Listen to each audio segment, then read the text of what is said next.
carrying out waves of strikes on a daily and sometimes it seems like an hourly basis.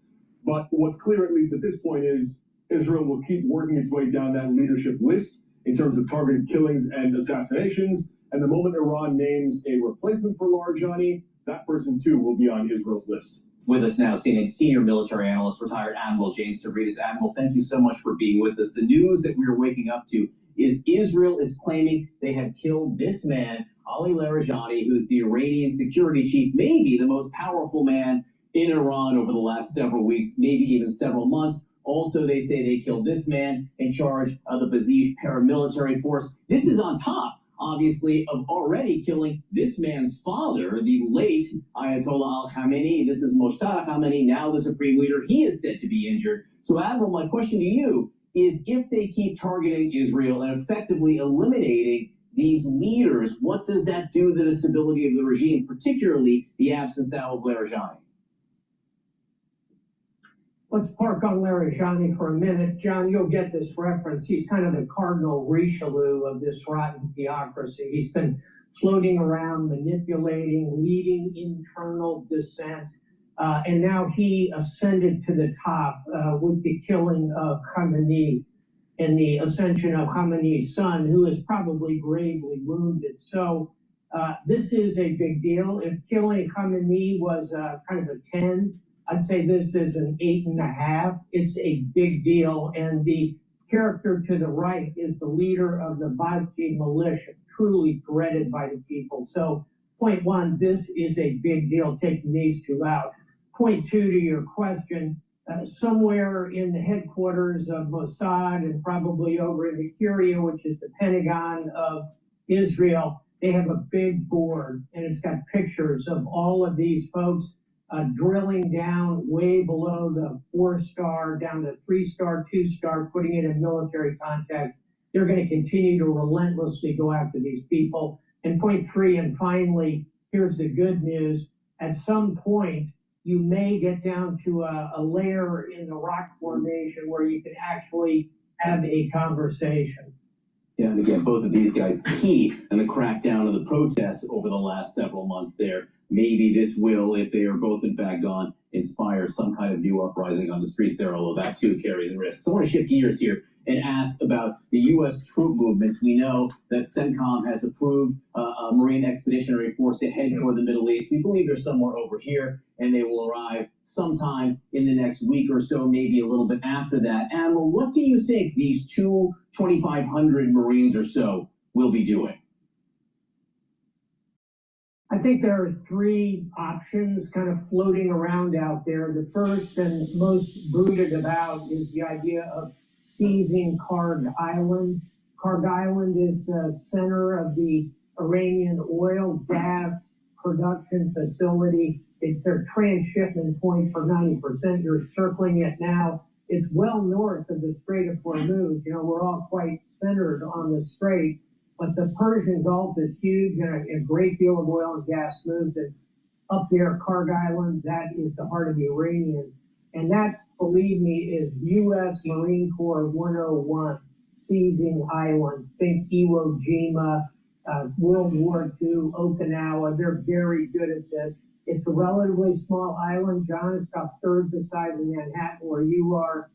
I think the Marine Force coming in with complete air superiority and sea control around it would be sufficient to seize and potentially hold the island. That puts at risk the entire Iranian economy. That's basically because they are really nothing more than a gas station.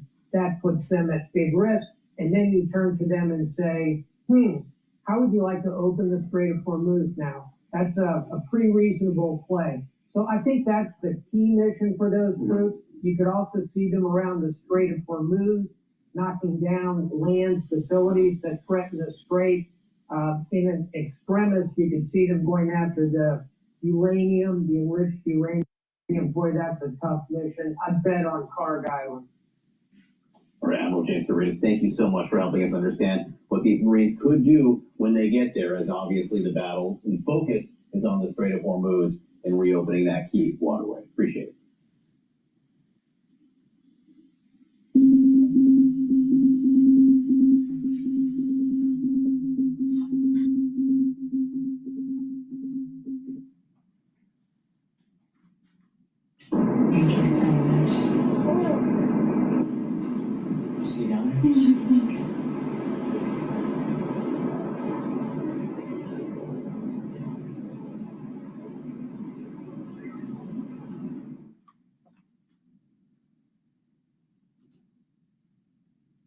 that this is all going to turn out fine, and boy, I don't want to be the guy missing it if it happens. Some have, B of A is a good example, looking back at '08 and looking at periods in which, in that case, the ECB hiked into inflationary pressure, which led to Lehman, as they said, 74 days later. Are you on the lookout for signals of a policy mistake? Oh, of course. And the policy mistake can also be from inaction as much as it is action. The problem here is the central banks are in a little bit of a bind. As Sarah mentioned, as we saw from the Royal Bank of Australia last night, they raised rates because of the inflationary pressures. Right now, we are on a knife's edge here in terms of inflationary pressures coming through energy prices, while at the same time, we have to worry about a slowing economy. Which way does the Fed go if forced to push? And remember, inflationary expectations tend to be very driven off the pump price of gasoline.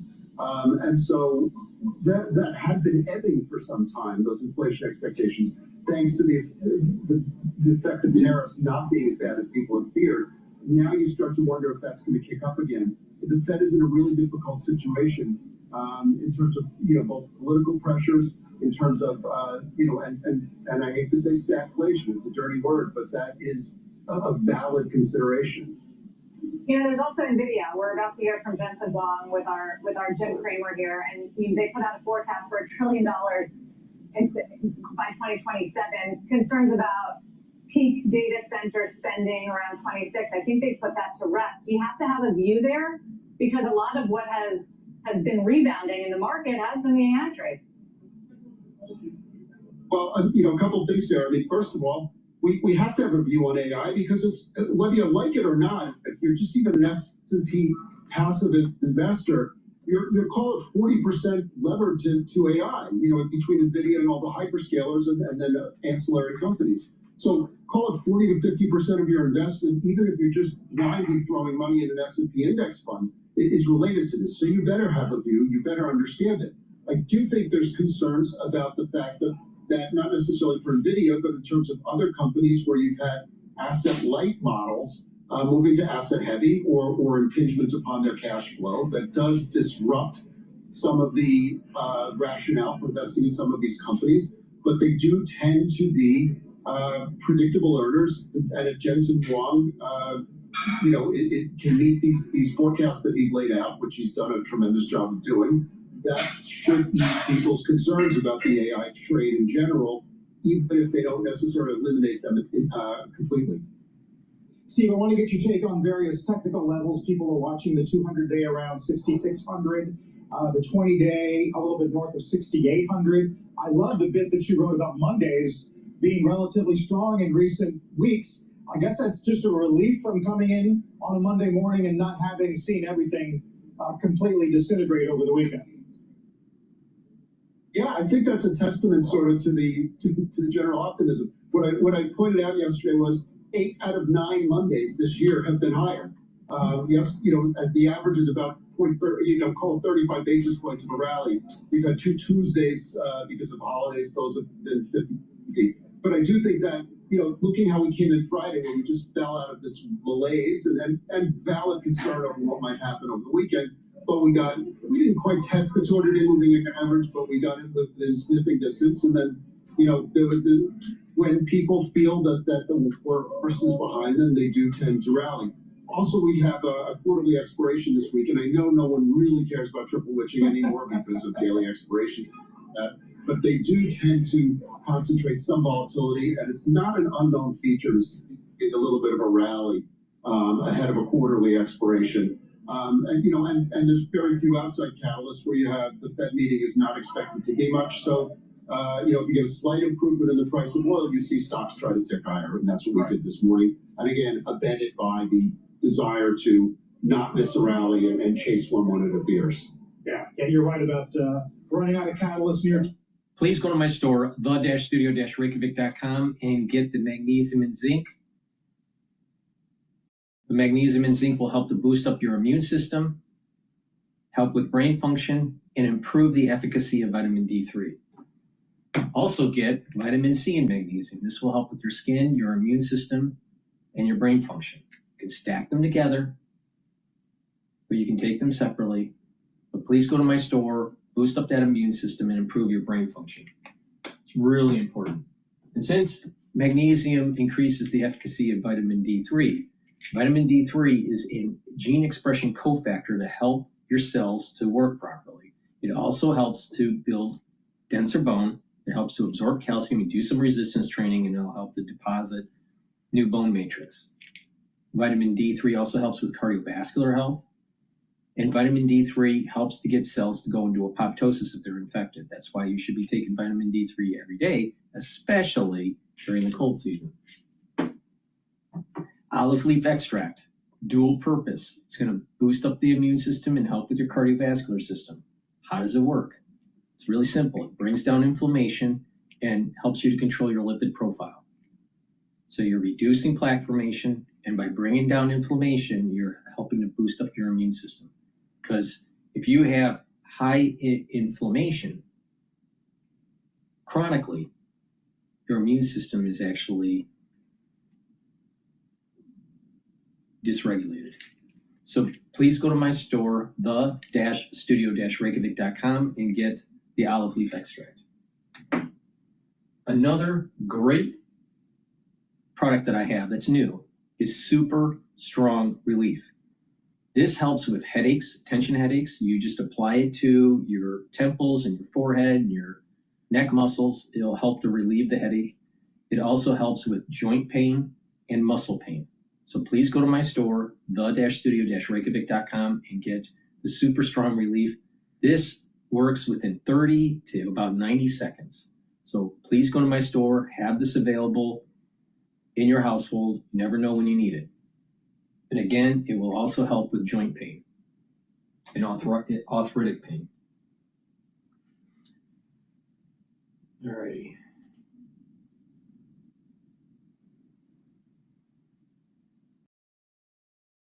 Let's listen to Victor Hansen talking about the Iran war.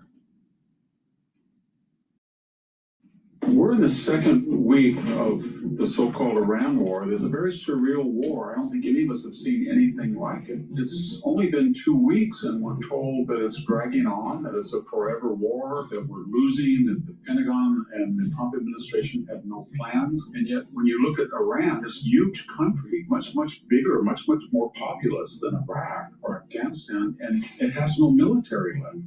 And yet, people say that it's unconquerable. It doesn't make any sense. Its output of missiles and drones at the Gulf petrol states and Israel has dropped by 90%. So what's going on?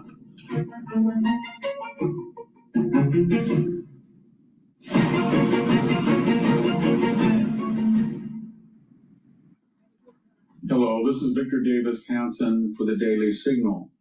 We're in the second week, just completing it, of the so-called Iran war, this effort of the United States to bomb the theocracy into submission so they will cancel their missile and nuclear programs, and to champion the popular protest on the streets that have some potential to get rid of the regime itself. But it's a very surreal war. I don't think any of us have seen anything like it.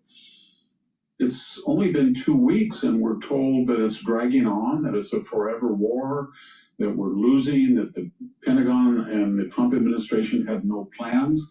And yet, when you look at Iran, this huge country, much, much bigger, much, much more populous than Iraq or Afghanistan, and it has no military left. The Navy is dismantled. The Air Force is dismantled. The Republican Guard, all of these special contingents are under enormous assault. The command and control is destroyed. The missile defense is destroyed. And yet people say that it's unconquerable. It doesn't make any sense. Its output of missiles and drones at the Gulf petrol states and Israel has dropped by 90%. So what's going on? And I think part of the problem is that there's no media coverage. There are no embedded reporters because we are not on the ground. When you don't have a ground fight in enemy territory, you don't have American embedded journalists traveling with the troops that can give diverse opinions, accurate accounts. All we have are the journalists who are allowed into Iran, and that happens to be, guess who? CNN. And they report the party line that comes out of the Iranian theocracy. Again, an air war is very hard to cover because pilots can't talk to anybody. They're at bases that are secluded and secure. They get in the planes, they fly their mission, and they go home. And there's no way a journalist can really get to them or talk to them. So all of our information comes from three sources. The Iranian propaganda machine, which is completely not credible. It's about as credible as the Hamas body count that we saw 2 years ago. Or CNN and a few other Western but very biased news outlets that only Iran will let in based on the conditions which they impose on them, and the Israelis. And the only thing you can find out about this war that's official comes from the Israeli government and some Israeli newspapers, the Israeli Times or Israel Times or the Jerusalem Post. So there's a lot of misinformation about the actual damage that we're inflicting. And then there's the attitude toward the war. The attitude. In World War II, everybody was behind the United States. We did a lot of things that we regretted. The Japanese internment. We made a lot of mistakes strategically. Okinawa, Tarawa were disasters. The B-17 bombing program cost $40,000, but everybody's basically said we don't have to be perfect to be good. We're going to win our war because our cause is better than the alternative. That's gone now. It's gone. Even in the first Gulf War of 1990-91, people were united. But the Democratic Party is not the Democratic Party of Bill Clinton. It's a socialist party. That's a euphemism. It really does not believe in traditional America. And it believes that if it can convey a sense that America is losing, then two things follow it. For some, it means that the November midterms might give power back to the Democrats, and therefore it's in their self-interest to magnify the debacle, so to speak, or the tragedy, or that we're losing. And then there's others that actually, in the Democratic Party, and I'm talking about the Squad, or they actually are sympathizing with the enemy. If you think I'm crazy, there was a protest out in New York where we had resident aliens, students here on student visa, naturalized citizens. And what were they screaming? Shame on the United States. Why we're at war. And who were they protesting on behalf of? Iran, the Hezbollah people, terrorists, and the Hamas terrorists. And so this is a very bizarre thing. And in addition to that, we've got the element of anti-Semitism where we have the Democratic Party now, its base is just unavowedly anti-Semitic. And I'll just make a casual observation. I will predict that you will not have a Jewish American presidential candidate, or vice presidential candidate for the foreseeable future. It is impossible to nominate anybody with a Jewish background on a national ticket in the Democratic Party. And you can see that as the Democrats look at this war, they have bought hook, line, and sinker the idea that Benjamin Netanyahu is pulling the strings of the Donald Trump puppet, and tiny Israel is getting into this war, despite the fact that all 7 prior presidents to Trump himself said on the record that Iran would not get a nuclear weapon on its watch, and that they would take measures to ensure that it didn't, and didn't for the future. None of them did that. None of them did that. And so when you look at the first Gulf War, it was 42 days, but only 4 days were on the ground. It was a magnificent victory, but 300 people were killed. We've lost about 13 fatalities. 300, that was considered amazing at the time. And they overran the country, but it took 42 days to disable it. And they left Saddam Hussein in power, and they had to go back. And so that was considered a stellar success. But this is a much more dramatic victory. I mean, we've only been here 2 weeks, and a much more formidable enemy is in shambles.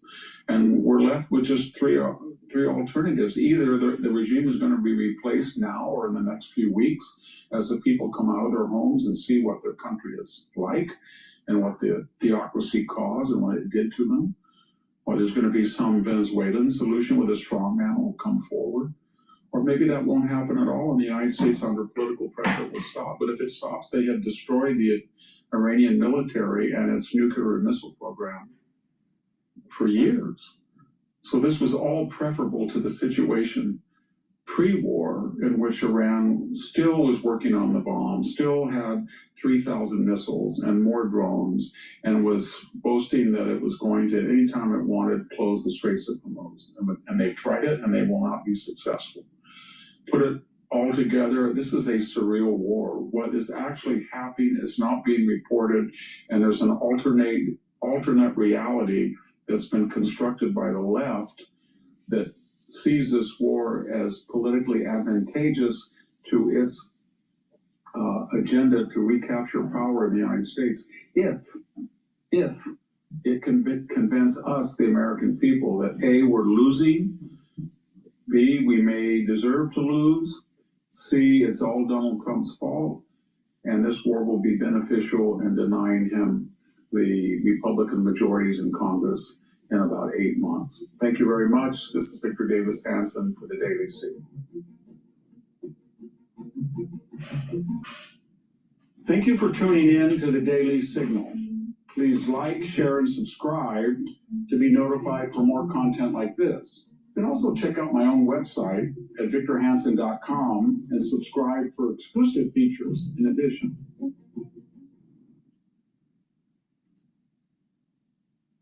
Directly or directly with the US, and he has been conducting these negotiations for his entire career. So it could be a blow to any desire the administration may have to seek some negotiated end to this conflict. Yeah, very good point. Many thanks, Mike Hanna at the White House there. Now, the Pentagon is sending more warships and troops to the Middle East. That's according to US media reports. The amphibious assault ship, the USS Tripoli, is now heading to the region along with Marines. It was stationed in Japan.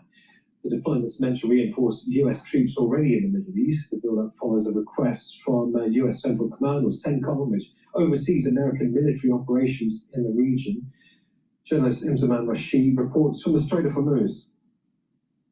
We saw, even prior to this conflict starting, a huge buildup of US military assets in this region, and we've seen them in full force as well, particularly from the Gulf, firing into Iran and into Iranian territory. Well, this particular vessel brings along with it around 5,000 or so Marines, and there are some analysts suggesting that this could be used in some form of ground invasion in the Strait of Hormuz. Behind me, I'm just at the very entrance of the Strait of Hormuz, where, of course, there haven't been many ships passing through these waters. But this particular vessel, the USS Tripoli, could be used as some form of ground invasion to take back control of these waters. Donald Trump has suggested trying to build together some form of group of countries that can actually send warships out to these waters to essentially fight here, essentially to gain access of these waters, but also to escort some of these hundreds and hundreds of vessels that are currently anchored down in the area around the entrance to the Strait of Hormuz to actually try and get them through safely. Today, the International Maritime Organization has said that it's very unlikely that there will be a safe operation of escorting ships through. It's also not a sustainable and viable option in the long term, given that they would only essentially be taking a few ships through at each time. So not only could Iran potentially target the USS vessels, the other vessels from different countries, they would also be striking seafarers who have been out there stranded essentially in one place. James Dorsey is an adjunct senior fellow at the S. Rajaratnam. All right, before we go to another clip, please go to my store, the-studio-reykjavik.com, and get the probiotics. You can get it in veggie cap version or in the powdered version. Both are very high quality, and with a good probiotic, you're going to improve your gut biome, improve your metabolism, improve your energy absorption. You'll reduce leaky gut syndrome. You're going to improve the immune system at the gut level. The crypt will be healthier within your colon. The communication between your gut and your liver and your gut and your brain will improve. You'll sleep better. You'll consolidate memory. You'll be able to have more mental clarity. A lot of people don't understand that good gut health does help with brain function. So please go to my store and get the probiotics either in the veggie cap form or in the powdered form. Very high quality. Also, probiotics will help with your skin health. Good gut health will improve your overall health. So please go to my store and take the probiotics every day. In terms of brain function, it's really important to use this stack that I have. Good Night Formula has tryptophan, melatonin, GABA, and passion flower that will allow you to get into 3 to 5 cycles of REM sleep and deep sleep each night. When you do that, you're going to slow down the aging process. You're going to consolidate memory. You're going to be able to detoxify your central nervous system, and you'll be well rested. So please go to my store and get the Good Night Formula. Clarity Factor is a very powerful neurostack that's going to allow you to get rid of that brain fog. You're going to be able to concentrate on tasks. So you take this every day, drink it with filtered water. It will also help with your memory and the speed of cognition. Over time, what will happen is that your dendritic connections will improve. You're going to have positive neuroplasticity. You'll be able to think faster. So please go to my store, get the Clarity Factor. It's the-studio-reykjavik.com. Use discount 5 to get $5 off any order. Okay, with that, let's continue on with. Let's listen in on Karg Island means to Iraq, actually.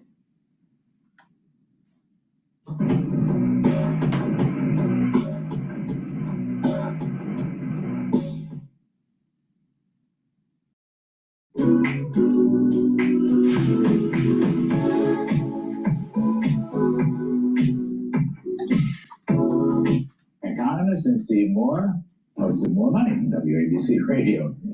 Gentlemen, welcome. Dan Briette, I just want to stay with Karg Island. We talked a little bit with Aaron Cohn about it. But the pipes, how much of Iran's oil goes through the pipes? How much of it goes through the waterway of the Strait of Hormuz?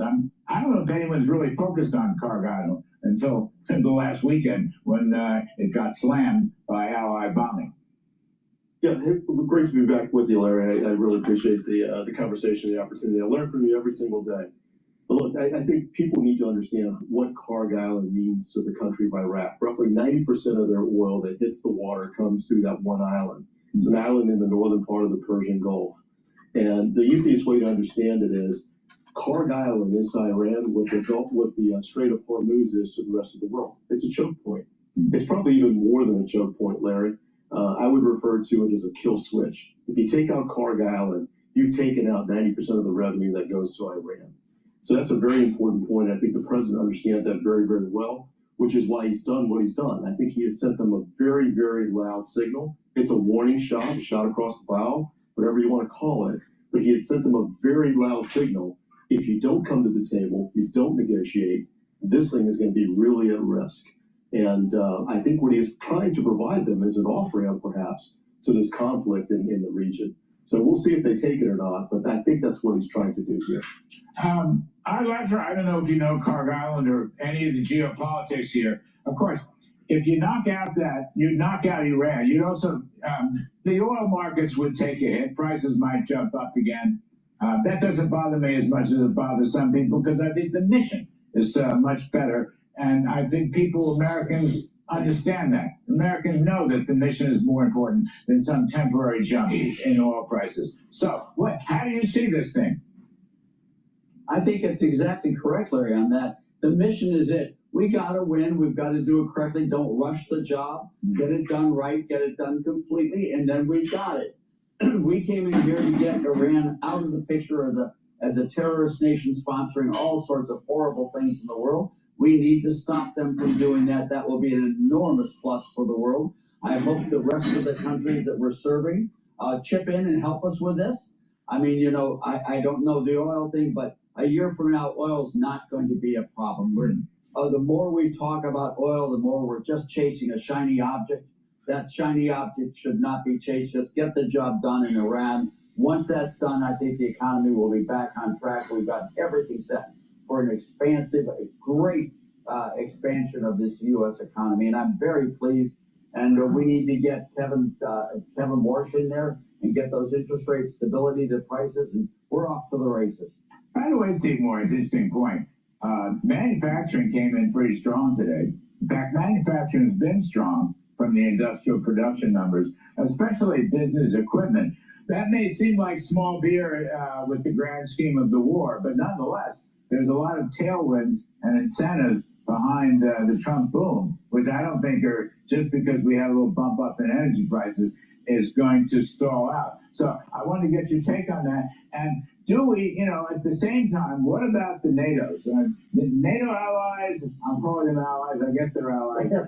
Do we, you know, do we like, I mean, the president would like to have them on board. It seems more political. I mean, so fine. Bring in the NATO allies. We don't need them. We don't need them at all. I mean, they're not going to do anything militarily. I don't know. They have some strategic reserve. I mean, really, NATO? Come on. NATO should copy the Trump economic policy so they can get their manufacturing going again. Go ahead, Steve. Yeah, isn't that the case? And by the way, that manufacturing boom you're talking about, the purchases of equipment and machinery, that's a direct result of the Trump tax cut, which gave the immediate expensing for those kinds of capital investments. And no surprise we're seeing a boom. But I like Donald Trump, are just disgusted with the Europeans at this point. I mean, my goodness, it's in their own interest, Larry, to get the rates of Hormuz open. They're paying high gas prices too. And I don't understand it. And this is not what an ally does, especially when it's in their own interest to make sure that this free flow of oil. I'm with Arthur. And by the way, Arthur, the futures markets are saying exactly what you're saying. That 3 to 4 to 5 to 6 months from now, we're going to be back to $50 to $60 barrels of oil. That's what the market is telling us, and it can't happen soon enough. Yeah, people should have a little bit of patience. Dan Bria, you know, the futures market, there's a wisdom in the futures market. It's usually right, not always right. I just wanted to know, when you tally up the barrels of oil, okay, the Saudis are moving through their east to west pipeline. Mm-hmm. The beneficence of Mr. Trump is to allow the Iranian Karg Island pipeline to, so far it's intact, okay, but you're saying that is the basis of most of their oil. We are, however, at the same time, letting them transit some of their Iranian oil through the Strait of Hormuz, which I see as, again, Aaron Cohen would call it psychological warfare. You know, the door is open, maybe some discussions. Is that possible? I mean, how much of this goes through the Strait of Hormuz and how much of it doesn't? Well, it's roughly 2 million barrels a day, give or take. It's what they were taking out of the island and putting on through the straits. But they're not doing that today. I guess it's down, you know, much lower than that. But on average, it's 1.5 to 2 million barrels a day. And I think, Larry, when you think about what that means in terms of the world supply, look, we produce roughly 105, 106 million barrels a day. We consume about 104, 105. If we took all of that off the market, all 1.5 million barrels, all 2 million barrels, whatever that number is today, we might see a small spike in prices, but it's going to be because of the war. It's going to be because of the risk premium that's associated with going in that particular area. It is not going to be because we've lost that oil in the marketplace. It's not going to be a supply shock, I should say. Mm-hmm. So I don't think that the impact is going to be all that great. That's why I think about this in longer term blocks of time. I think as we look at that futures market, as you mentioned earlier, it does show that the prices are going to come down, and quite dramatically. And I think all of these little things that we're looking at in the marketplace today are simple bumps in the road. They go away, though, really, really quickly if this conflict comes to an end. Mm-hmm. And that's why I think the president struck that island. He's giving them an off-ramp. He's giving them an opportunity to come to the table. If they don't come to the table and he does take it all out, again, we're going to see a short blip. It's going to come right back down. Yeah, well, they maybe, continue their stupidity and not take it, then the president has made his position very clear, what he's going to do to them. Art Lafford, it just, again, seems like small beer. In fact, you know what? We'll save Kevin Warsh for another day. We'll save Kevin Warsh and Jeanine Pirro and the Justice Department and Senator Tom Tillis and all that stuff for another day, because we really would like to have Kevin Warsh running the Federal Reserve as soon as possible. I see Steve. I don't know. We don't have enough time to do it justice. But we'll have a movement and we'll have another segment on the whole thing. Steve Moore, congratulations. 65 areas require a photo ID. The only one that doesn't is voting. It was in our riff. It was in our riff. It was in your outline, and it was totally fabulous. Dan Brighteon, you probably don't know what we're talking about, but it's great fun having you on board. Art Lafford, wonderful to see you. Steve Moore, thanks ever so much. You want a vehicle, Please go to my store, the-studio-reykjavik.com, and get the lignans. Lignans helps the immune system and the endocrine system, brings down inflammation, soaks up free radicals. Lignans will help with the cardiovascular health and also brain function. By bringing down inflammation, you're reducing plaque formation. By bringing down inflammation at the brain level, you're improving the health of your neurons. Also, ashwagandha root helps to control cortisol levels and blood glucose levels. This helps with the cardiovascular health, also brain function, and your immune system. You can stack them together for added benefit. Use discount 5 to get $5 off any order. Also, get the structural nano silver gel. You can get it in a tube form or in a quick dispenser form. Have it at home and at work. You never know when you need it. If you have a cut, an abrasion, or a minor burn, apply it on the lesion. It will help to heal it about 1/3 of the time quicker. In addition, you can use it as a daily skincare to help to improve your skin. And the structural nano silver will neutralize, that's really important, if it's during the cold season and you're sick or someone around you sick, put it on your hands, around your mouth, around your nose, around your mouth, lightly coat your nostrils. It'll stay active for 5.5 hours. So please go to my store, get the structural nano silver gels that I offer. Very high quality.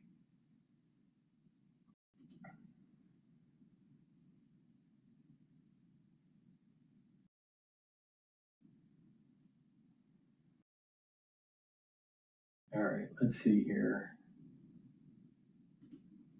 What else is transpiring in the news? Let's listen into Bloomberg.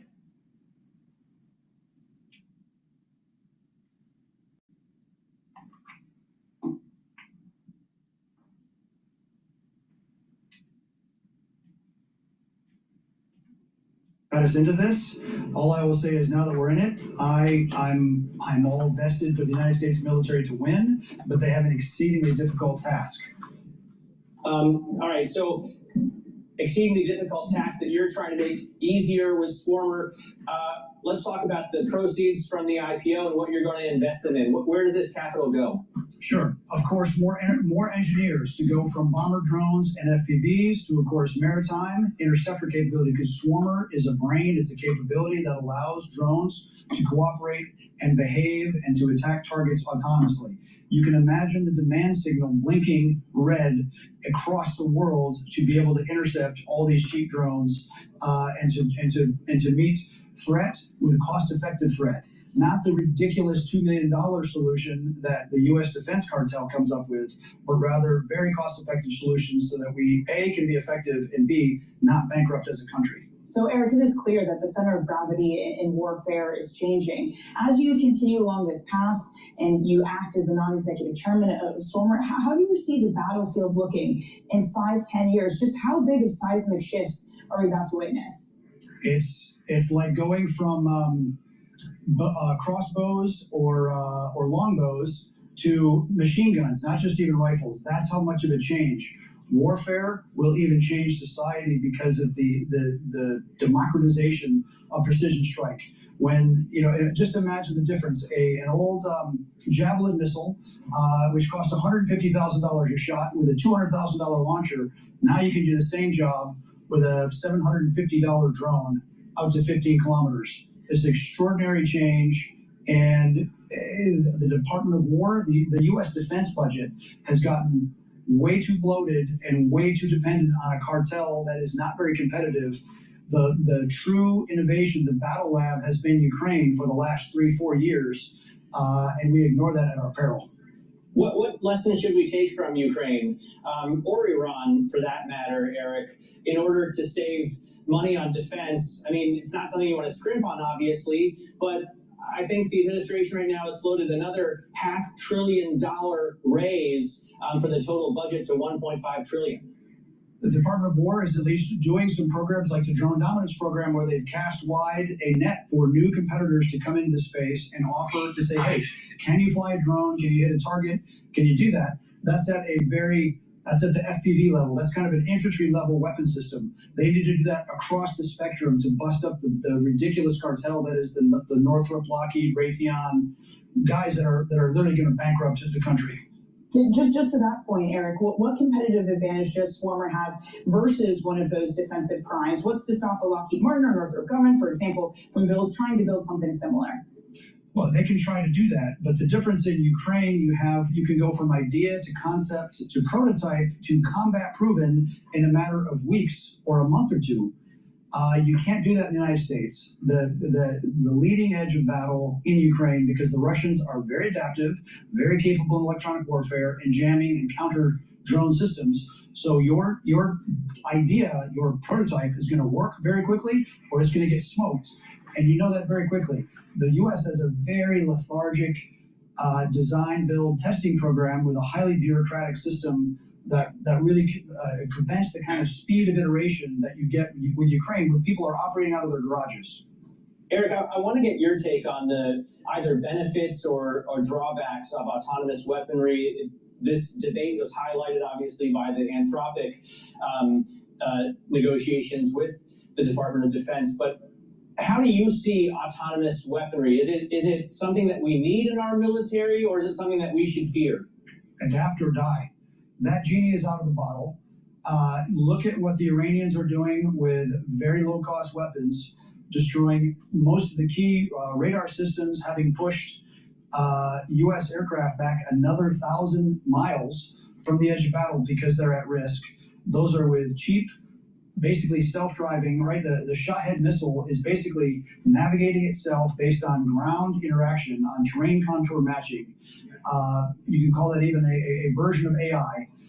They're doing that, and they're doing that for $30,000 a piece versus multi-billion-dollar radar systems and weapon systems. It is a true asymmetry that we truly will ignore at our peril. Eric, I think just, for everyday people, when they hear about this technology, the fear is always, what if it gets used at home? Not necessarily drones, but AI surveillance type technology, again, is not mentioned. That was part of the Anthropic disputes. You could always say, I trust this current administration, but what happens if there are other administrations that I don't trust? How do we balance out a genie that's out of the bottle, advanced tech that's become necessary for the battlefield versus concerns at homes and issues of privacy and otherwise for an American public? I think people do not realize the extent of surveillance capitalism, and if they hold their iPhone or their Google mobile services device and it's calling a server 100,000 times an hour, reporting back who you are, where you go, who you call, what you buy, what you browse, your data is is leaving you at the rate of a machine gun every minute, every second, every hour. So that ship has sailed as well. There are other options for that, but that's for another day to talk about. All right, Eric. Well, we're going to leave it there. Hope we get that other day to talk to you. Thank you for joining us, Eric Prince, non-executive chairman of Swarmer and the founder of Blackwater. Let's get a check on the markets this morning. Over an hour into your trading day, we are looking at equities still pushing higher. Not much movement, up 0.6%. NASDAQ outperforming, up 0.8, aided by a 10-year yield, which has been dropping. We're down 2 basis points at 419.65. A Fed decision tomorrow with probably not much happening, but Brent crude still moving higher by 1% as oil energy infrastructure continues to come under attack in Iran. Brent crude trading at $101 a barrel and 14 cents, Matt. All right, coming up, NVIDIA's CEO makes $1 trillion AI pitch to investors. Venture capitalist Song Yi-yoon weighs in next. This is Bloomberg Open Interest.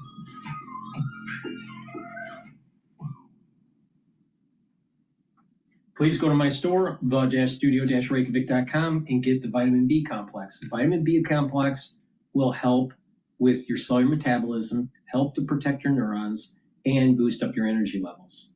So take it every day. This is super important if you're 40 years of age or older. This will help to slow down the aging process. Take it every day, especially if you're 40 years of age or older. Digestive enzyme complex, another great supplement to take if you're 40 years of age or older. Why? Because it helps to break up carbohydrates, proteins, and lipids.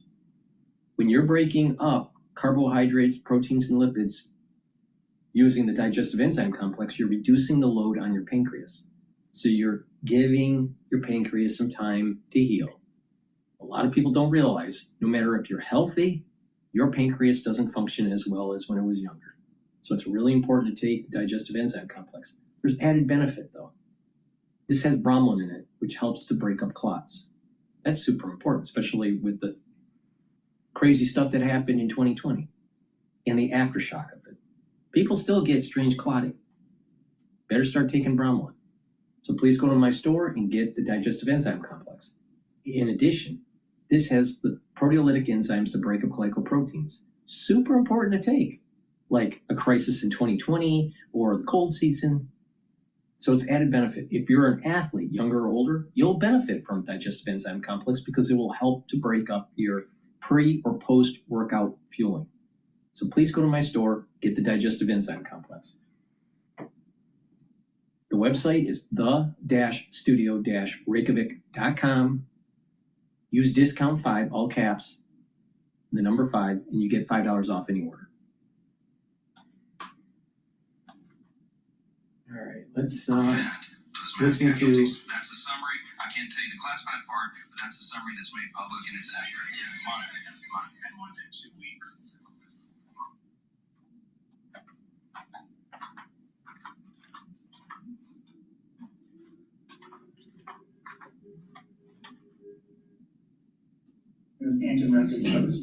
Why has the House not heard testimony from a cabinet official about this? I don't know if you've noticed, but they've given us multiple briefings. Well, it's still, we're in the midst of a couple of weeks long operation that's very sensitive in its mission and scope, and you cannot go outside of the classified briefing to give to the public the information because it would adversely affect our mission.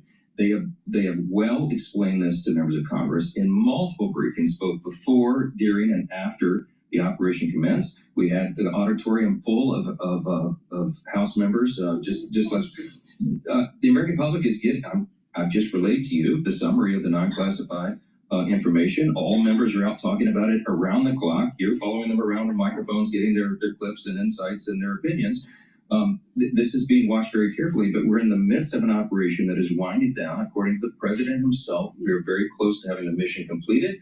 The Strait of Hormuz is an ongoing issue, and he has, I think, rightfully called upon allies and friends and other nations who depend much more than we do on the Strait of Hormuz being open for their oil supply to step up and assist and put the terrorists and tyrants at bay, because that's good for stability and calm around the world, and America stands for that, okay? We are standing for freedom. We have taken out an enemy that was seeking to do us harm and wipe Israel off the map, and that's a good thing, and it will be a great thing for the stability of prices going forward and the calm around the world. So we ask our allies to step up and acknowledge that reality and help us out. I think this is a very reasonable proposal. Jay. Yeah. My plan is to move a clean extension of FISA. As you know, FISA in Section 702 is responsible for the large measure of intelligence that we use to protect and keep Americans safe. It expires in April, and we're looking at that deadline, and hoping that we can get a clean authorization done for at least 18 months. Now, why Why would we go that route? Because you remember last time it was up for reauthorization, we instituted 56 substantive reforms to FISA. By every measure and review, those are working just as we planned. We've not had the abuses that were happening before those reforms. And everybody in Congress understands the necessity of ensuring that we keep the homeland safe, except for the Democrats, who, as you know, are choosing not to fund the Department of Homeland Security. One more. President Trump recently has said that the war in Iran will be over when he feel it in my bones. What does he mean by that? Well, I think his bones are informed by the intelligence. Okay, so look, it's the commander-in-chief, whomever is the president, whomever is the commander-in-chief under our constitutional system, is given a broad amount of latitude and authority. Their decisions are informed by all the intelligence and the experts, a large panel of them from the Joint Chiefs of Staff on down, who come in and advise the president. Every president makes a gut decision, and hopefully they make a prayerful decision. I think this president will as well. He's getting great advice from great people, and I'm very encouraged about where we are. I think this will wind down quickly, and it's going to be in the best interest of America going forward and of the whole world. Thank you. That was a press conference from GOP leaders speaking just now. And as a reminder here, we are keeping an eye on Capitol Hill today because the Senate will hold a test vote to begin debate on the Save America Act this afternoon. That bill is the hallmark for President Trump's 2026 legislative agenda, requiring proof of citizenship to vote. That's expected at 2:15 p.m. Eastern Time. It requires just a simple majority to pass. Now, President Trump vowed not to endorse any lawmakers who vote against his Save America Act today. All right, we're going to step away for commercial break. Let's take a look at some other news that's popping up.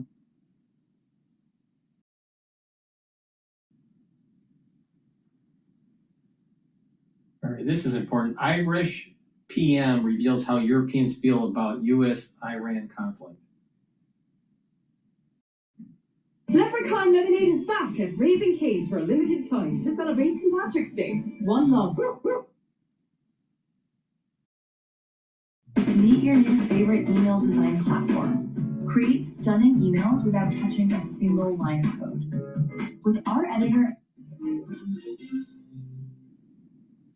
Today is very much an economic day in terms of the level of engagement I had in meetings, in terms of the very, very strong and growing economic relationship between the United States and Ireland, and over 800 Irish companies now investing in the US, creating over 200,000 jobs. Big investments coming ahead of St. Patrick's Day. Join me tonight ahead of the St. Patrick's Day meeting at the White House with President Trump is the Irish Prime Minister, the Taoiseach, Michael Martin. Mr. Prime Minister, thanks for being here. Thank you very much indeed, Brett. You're mentioning their economic investment. So you come not only with the traditional bowl of shamrocks, but also some $6 billion? Well, that's only this week. I mean, overall, you're looking at about $390 billion of investment ongoing over the years, increasing all of the time. 800 Irish companies now employing thousands of people, about 200,000 people across America, which illustrates the transformation of the relationship between the US and Ireland. It's a two-way economic street. A lot of Irish companies coming to establish in US, and so we bring a lot of added value in terms of the innovative companies who are R&D based and so on like that. And it's a very, very positive story. And that investment will continue to grow. Of Irish companies coming in, and this week around that 6.1 billion, made up by quite a number of Irish companies. This is a precarious time, obviously, for the economy worldwide, for the situation with the war. How is the president and this action perceived over in your neck of the woods? You are often considered a whisperer between the U.S. and the EU sometimes. What is the real reading of it? Well, I mean, more broadly in terms of the US-Europe relationship, Ireland, in particular because of our economic outlook and philosophy, has been a bit of a bridge and an access point for many, many US companies into the European market. I think in terms of all wars create uncertainty, and there is a concern in terms of this. On the other hand, everyone has acknowledged that you cannot have a rogue state like Iran getting control of nuclear weapons. And it was a very, very repressive regime. From the Irish perspective, we prefer peaceful resolution of conflict. If that's possible, and we want you know, we ultimately believe in diplomacy and dialogue because we had war ourselves on the island of Ireland. It was a terrible 30-year conflict, and we learned a lot in terms of how to resolve conflict, and it took a long time. The headlines over your way, Irish Times, Irish-American relations at their most strained since the foundation of the state. Guardian, a minefield. Taoiseach prepares for St. Patrick's Day visit to Washington. And Irish Independent, virtue signaling populism from Michael Martin won't mix with Donald Trump's unpredictability. They suggest there's some tension there. How do you read this? I'm looking forward to the visit. I mean, I had a very good visit last year, and we had a very good engagement. He was an extremely courteous person at that stage. If you remember, this time last year, it was all about tariffs. That's right. But you know what? Europe and US managed to negotiate, managed to get a deal, Turnberry Agreement, and we got a landing zone. Again, as I say, we would be articulating that two-way relationship, both economic, but also culturally and right across the board, but also America 250. I mean, what's extraordinary, and I was in Philadelphia for 2 days. Ireland was there at the very beginning in terms of the Declaration of Independence. 3 Irish signatories on that declaration, Thornton and Smith, and also John Dunlap, who was the man who printed it and who disseminated what was an Irishman. George Washington attended a Friendly Sons of St. Patrick dinner in the late 1700s. I mean, it goes way back. He did, and he wrote some very strong points, you know, in terms of the character of Stephen Moylan, when he selected him, and he needed someone to work as his aide-de-camp at that particular time. That's the foundation, and so we come with mutual respect. We don't agree on everything, of course, and I think once we have that mutual respect and so forth, I think the relationship will continue to grow. I mean, there's 35 million people in America who claim Irish-American descent. And millions more who just say it on St. Patrick's Day. Yeah, absolutely. Well, what's your message to them before I let you go? Well, our message to them is that this year in the American 250, essentially we want to affirm what you did, the contribution you made to America in building America, but also you maintain that dual loyalty to your country here in America, your new country, but also that loyalty to Ireland and commitment to Ireland and advocacy for Ireland, which has stood us in great stead through the Good Friday Agreement, the peace process, onto that economic relationship, cultural and sporting relationship also. Mr. Prime Minister, we appreciate your time. Thank you very much. Thank you very much. Happy St. Patrick's Day. Thank you.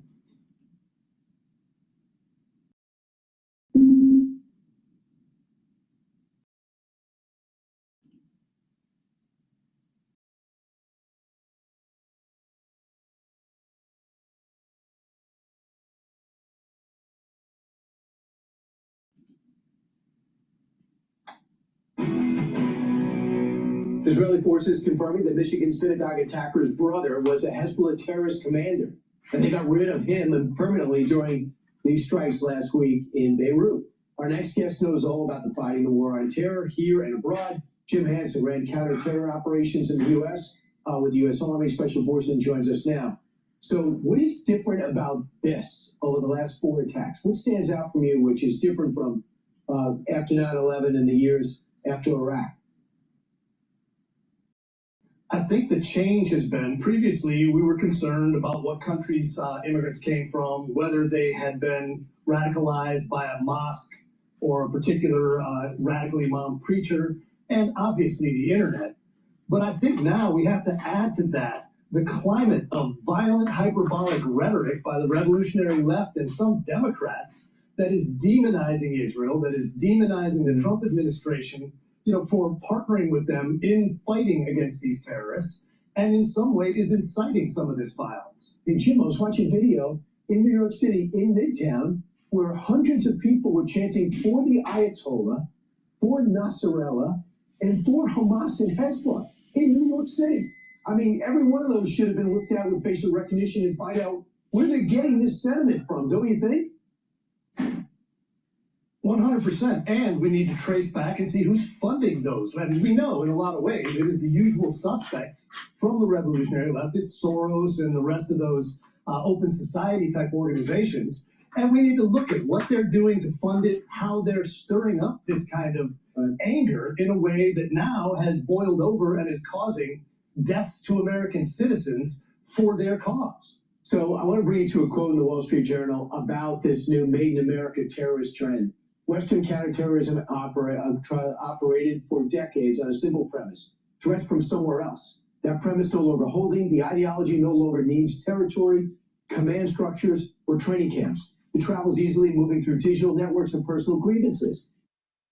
It is radicalized, unfolding quietly inside their own societies. So that's pretty much what you were saying, correct? You don't have to see if they went to Lebanon. You don't have to see if they want to spend any considerable time in Iran. You just see where they're logging on, which is tough to do.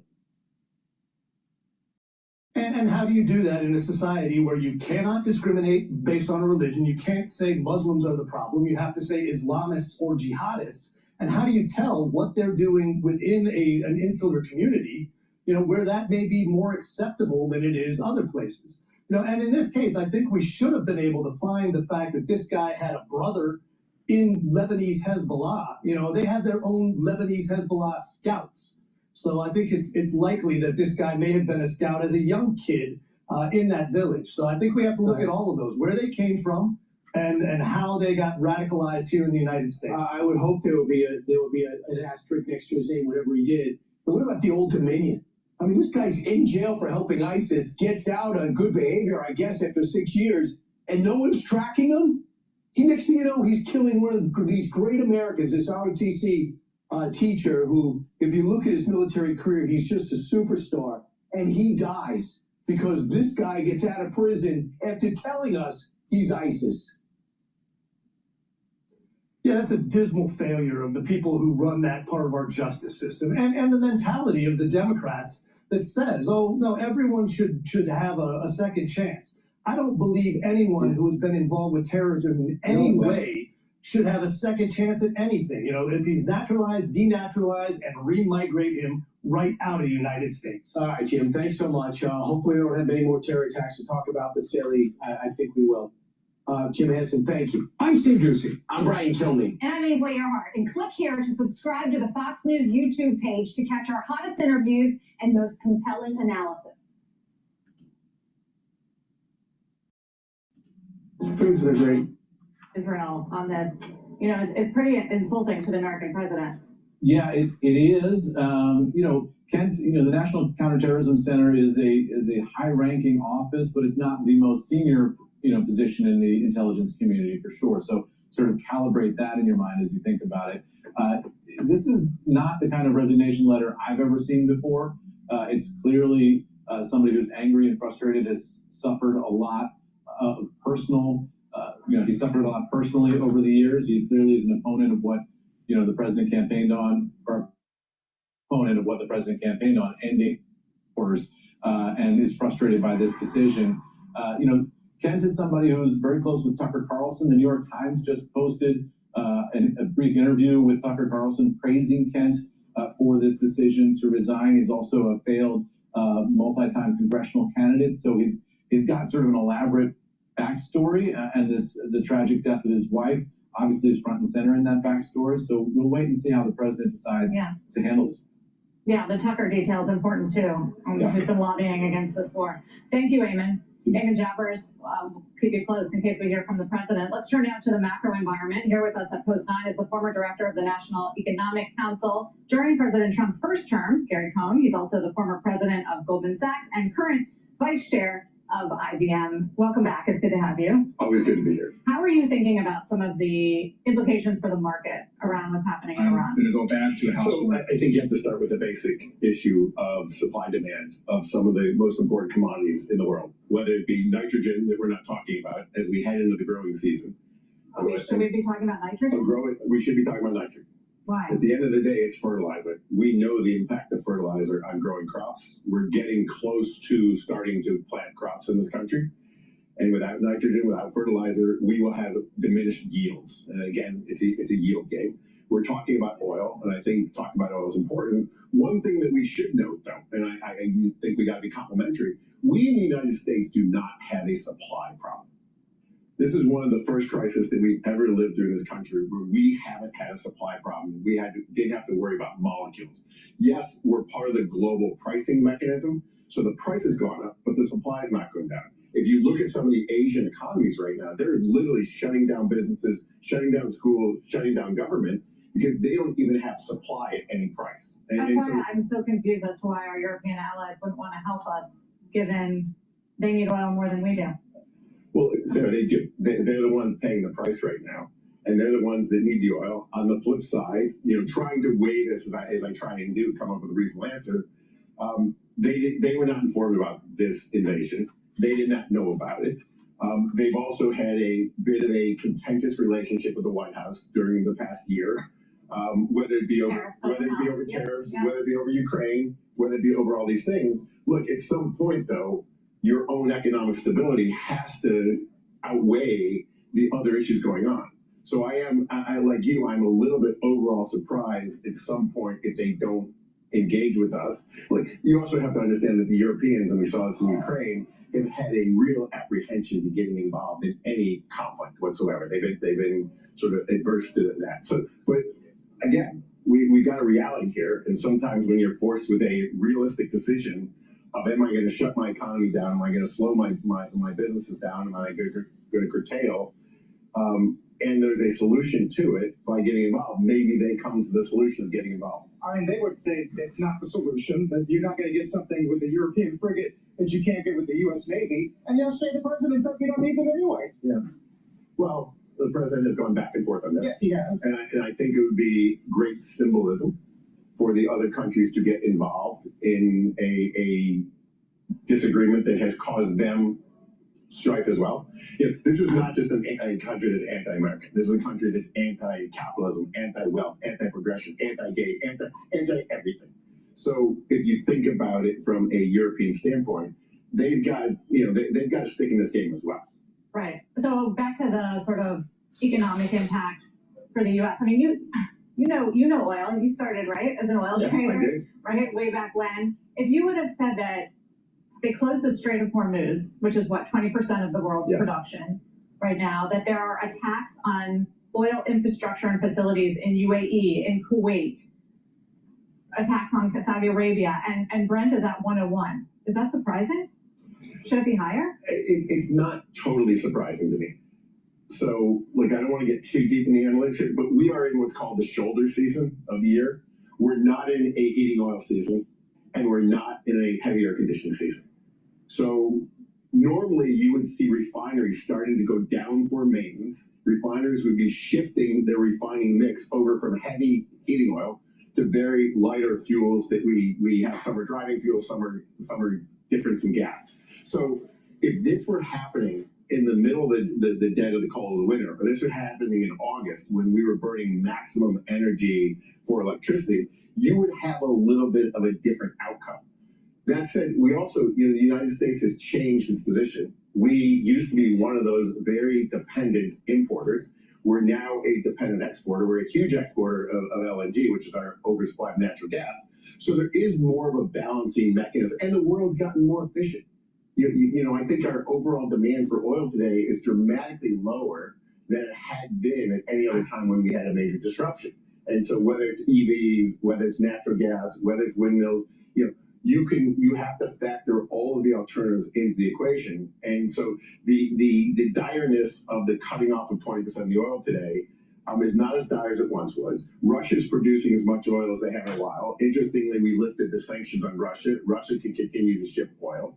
And so there's a bit of a balancing going on the demand side that's come off since last time we had really trouble supply side. I wanted to read you what Tony P. over at Goldman wrote today about equities. It strikes me that the view of folks who are closest to commodity supply chains, i.e. the black belts who know these markets deeply, seem to be the most negative.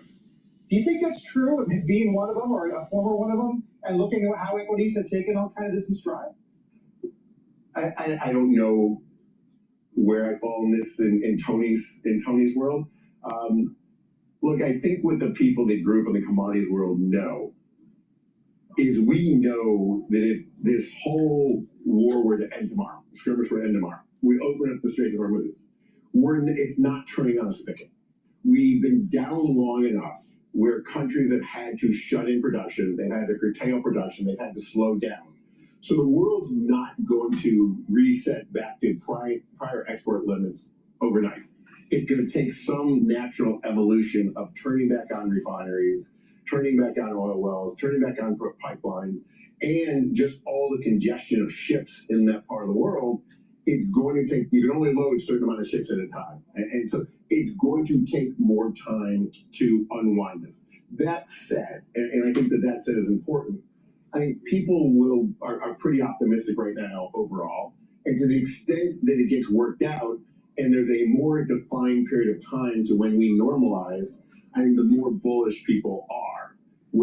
So that sort of offsets, people like me that grew up in shipping oil around the world and understanding the logistics of it.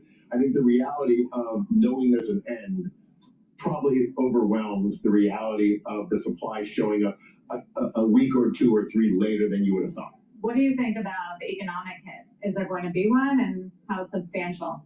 Is there going to be an economic hit? An economic, well, I would say we're having a bit of an economic hit. We're clearly having inflationary trends run through the economy. I think consumer confidence is getting hit to some extent.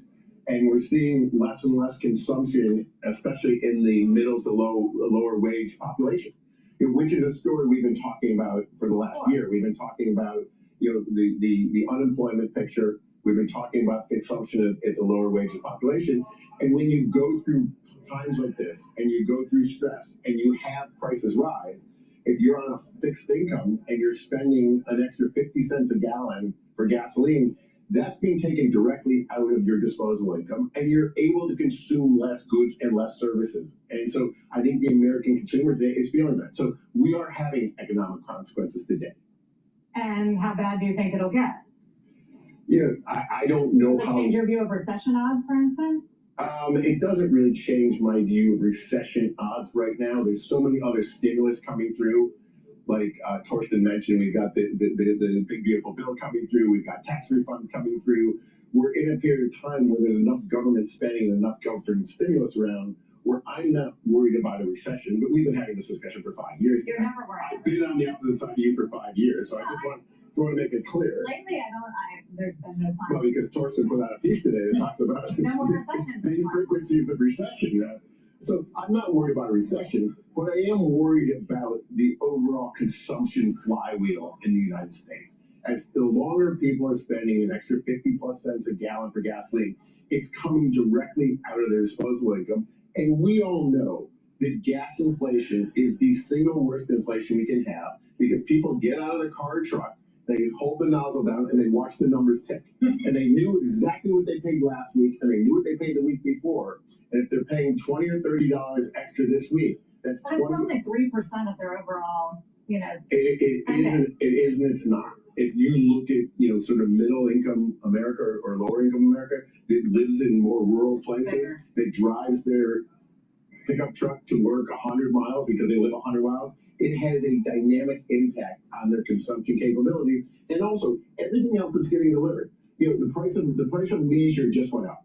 Airline tickets are going up. Even though there's good demand, airline tickets are going up. The price of getting something delivered to you is going up. The price of baking is going up. It's all trickled down through the economy. And it may be 2 or 3% here and 2 or 3% there, but those 2 and 3% add up to really drive people to different short-term consumption patterns, and it also drives people to have less and less confidence in themselves, so they tend to spend as little as they possibly can. You mentioned the pressure on some of these Asian countries. Mm-hmm. The Gulf states are in a different position than they were a few weeks ago. Does that change their CapEx commitment resolve or their investing resolve in either the United States overall or the AI build-out or something different? I think it doesn't change. I think they will continue to invest. The one thing we know, they're going to invest a lot more money in military equipment and defense equipment. So, the one thing we've all learned is the state of military war fighting has changed, and being prepared for drones and being prepared for drone warfare and having the infrastructure permanently there in the Middle East is particularly, we are going to see major capex in that area. I don't think it will stifle any of the investment that's going on in the data centers, in AI, in growing their economy. Fortunately, they're beneficiaries of this oil price if and when they can sell oil. Now, no one's really harvesting that much of this price right now. The Russians are probably the biggest beneficiary of this because they're the ones actually selling oil right now. In the Middle Eastern countries that normally flourish as oil prices go up, they're not flourishing because they're not selling. What do you think the Fed does with all this? I think the more interesting thing coming out of the Fed is we're going to get dot plots tonight, or scattergrams, as I've been calling this, because they don't make a lot of sense. Well, I guess they do make sense to the people doing it. So I think what we're going to learn tonight is we're going to learn what people's forward projections are. And I think those forward projections will be a telltale sign of how people think about what's going on in the Middle East and how quickly it will end. The longer it goes on, I think the higher you would probably leave your interest rate forward curve. The quicker you think it's going to end, you probably are more inclined to potentially talk about lowering rates, meaning that this inflation bump is a bump, and meaning that we've got an unemployment picture that's not rosy, and you could get yourself to a position where cutting rates makes more sense if you thought this was a short-term event. So at this point, what, one cut this year? That's what the market's pricing in. Yeah, I think the market's probably right. I think that when we get a new Fed chair, Kevin will come in and give us what he's promised. It'll give us a cut, but at the same time, he will start selling down the balance sheet. So, you maybe get a cut in the front end, you'll provide securities, extra supply securities in the back end. I don't think the front end cut lowers overall interest rates on the curve.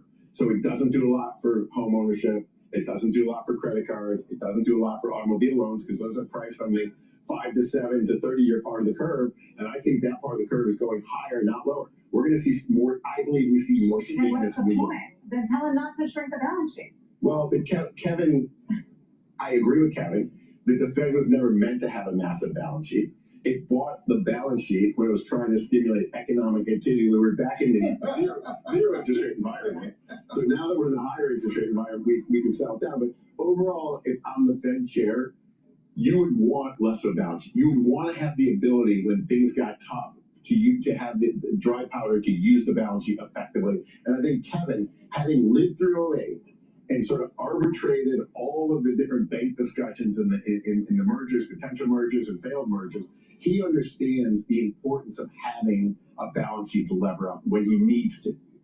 Right, but he also understands the impact of lower interest rates on people who need it most. He does. But look, newsflash, the Fed has never been able to influence any other interest rate except Fed funds, which is the overnight rate that banks charge each other. The market determines everything beyond Fed funds. It's all market driven. Now, will the Fed put some influence in that market if they sell their balance sheet? Yes, they will have some undue or due influence on selling down that balance sheet. And I think Kevin and the other Fed governors will have to make a decision. Is selling down that balance sheet to give themselves dry powder in the future worth it if it steepens the curve in the short term? And I think they probably will come to the conclusion that it is worth it. We're going to be talking a lot more about that in the months ahead. Gary, thank you very much for joining us. Thank you. Always a treat. Gary Cohn. That's 20 minutes with you. All right, we're going to go to another clip by Judge Napolitano interviewing Professor John Mearsheimer. Now, Mearsheimer has been, he's a professor. He's one of the big three, which is, he's the younger of the big three when it comes to political science and international affairs. The big three are basically Kissinger, Brzezinski, and Mearsheimer, all right? Fukuyama maybe, a close third, but Mearsheimer, when he's called a neorealist, neorealism in terms of international affairs, all right? But when he speaks for decades, there's no answer. There's no answer. He always he's a cynic. He just, everything that happens, he's a cynic and he finds the, what's wrong with it. All right, fine. But present a solution. And that's the problem with Mearsheimer. He doesn't provide solutions. He says that Trump's so bad, Israel's going to fail, and blah, blah, blah. Provide a solution, Mearsheimer. You have all this academic experience, and sitting and watching world events for decades, why can't you provide a solution? You can't. You can't. All right, so while we dissect his argument, please go to my store, the-studio-reykjavik.com. It's the-studio-reykjavik.com. Get the cleanse. This is 30 parts per million, max 14 or max 35. Max 35 is 35 parts per million. Max 14 is 14 parts per million. But you take it the same way. You use it the same way. Teaspoon a day, swish it in your mouth, gargle, about 20 seconds and swallow it. This will help to boost up the immune system, improve your oral cavity, help the health of your epithelial cells in your oral pharynx. And when you do that, you're neutralizing and improving your innate immune system. It's really important to do every day. I've been doing this for 6 years. Now, with max 35, max 14, or cleanse, if you're not feeling well or someone around you is not feeling well, like the cold season, or something more major, guess what? Take a tablespoon or two a day, neutralize, do that every day until you weather the storm. Once it passes, then go back to your maintenance dose. It's really simple, but take this every day to help to boost your immune system.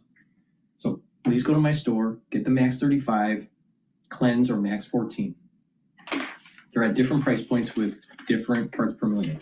I also have structural needle silver lozenges and drops. For the drops, you can get honey and lemon, blueberry, which is very popular, and cherry flavor. Or you can get the lozenges in orange splash, vitamin C, and manuka honey. Very high quality structural nano silver lozenges and drops. Once you have that throat irritation, take them right away during the cold season, the allergy season. It's really important. A lot of people don't realize that if you have something benign, like just a common cold or allergies for a week, you're doing damage to cells and tissues. It takes 2 weeks to heal that damaged tissue and those damaged cells. So if you have allergies or common cold 3 times a year, 9 weeks out of the year, you're either sick or recovering. So this is the reason why people that are chronically sick, even if it's benign, like a common cold, you age faster. So if you mitigate it or you prevent it, you actually allow your body to heal, focus on other things, and you're slowing down the aging process. So by taking structural nano silver lozenges and drops and taking the max 35 or cleanse, you're actually slowing down the aging process because you're mitigating benign common infection. So if you don't believe me, take a look at someone that's constantly sick, and you'll notice that their skin is not as healthy, their eyes aren't as healthy, their metabolism isn't as well, they have less energy. So if you pay attention to me, you'll be able to build up all those vector directions, vector points, to help to slow down the aging process. Please go to my store, the-studio-reykjavik.com. Make sure you use discount 5 because I want you to save money, because there is elevated cost because of the Biden administration, tariffs, the war in Iran. Affordability is hard for many people. I'm trying to help by making sure that you use discount 5 and you get $5 off any order. All caps, discount 5. Go to my store, the-studio-reykjavik.com. But let's listen to Professor John Mearsheimer on how he's a neo-realist but never has an answer on how to solve the problem. No, what he is a cynic.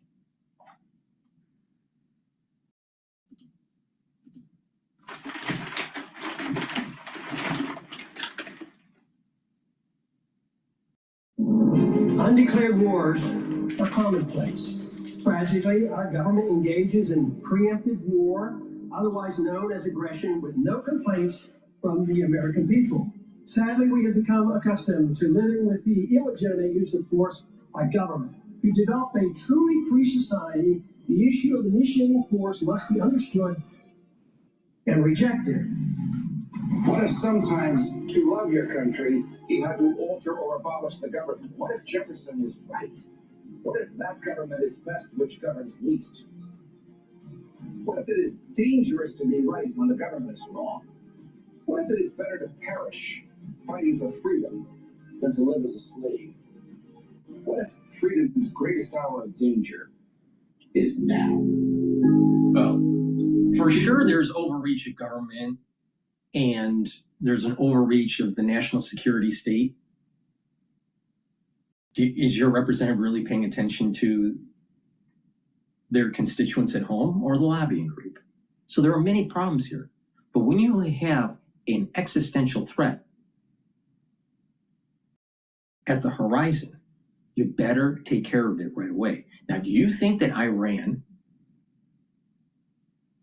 when or if they get nuclear weapons, is going to be a real rational actor on the international stage? Look at how irrational they are, where they're bombing their own, quote, brothers in the region. Just imagine if they had a nuclear weapon. So it's sometimes, Judge Polentano, you need to kill the enemy.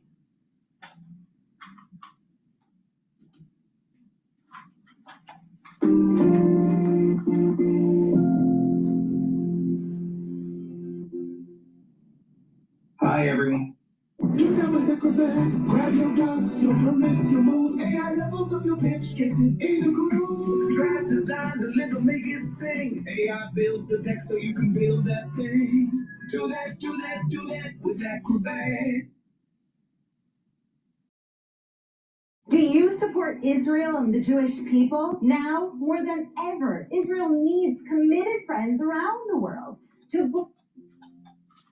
Hi, everyone. Judge Andrew Napolitano here for Judging Freedom. Today is Tuesday, March 17th, 2026, St. Patrick's Day here in the West, and particularly in the U.S., and especially here in New York City. Professor John Mearsheimer will be with us in just a moment on how the Iranian patience is undermining President Trump's impatience.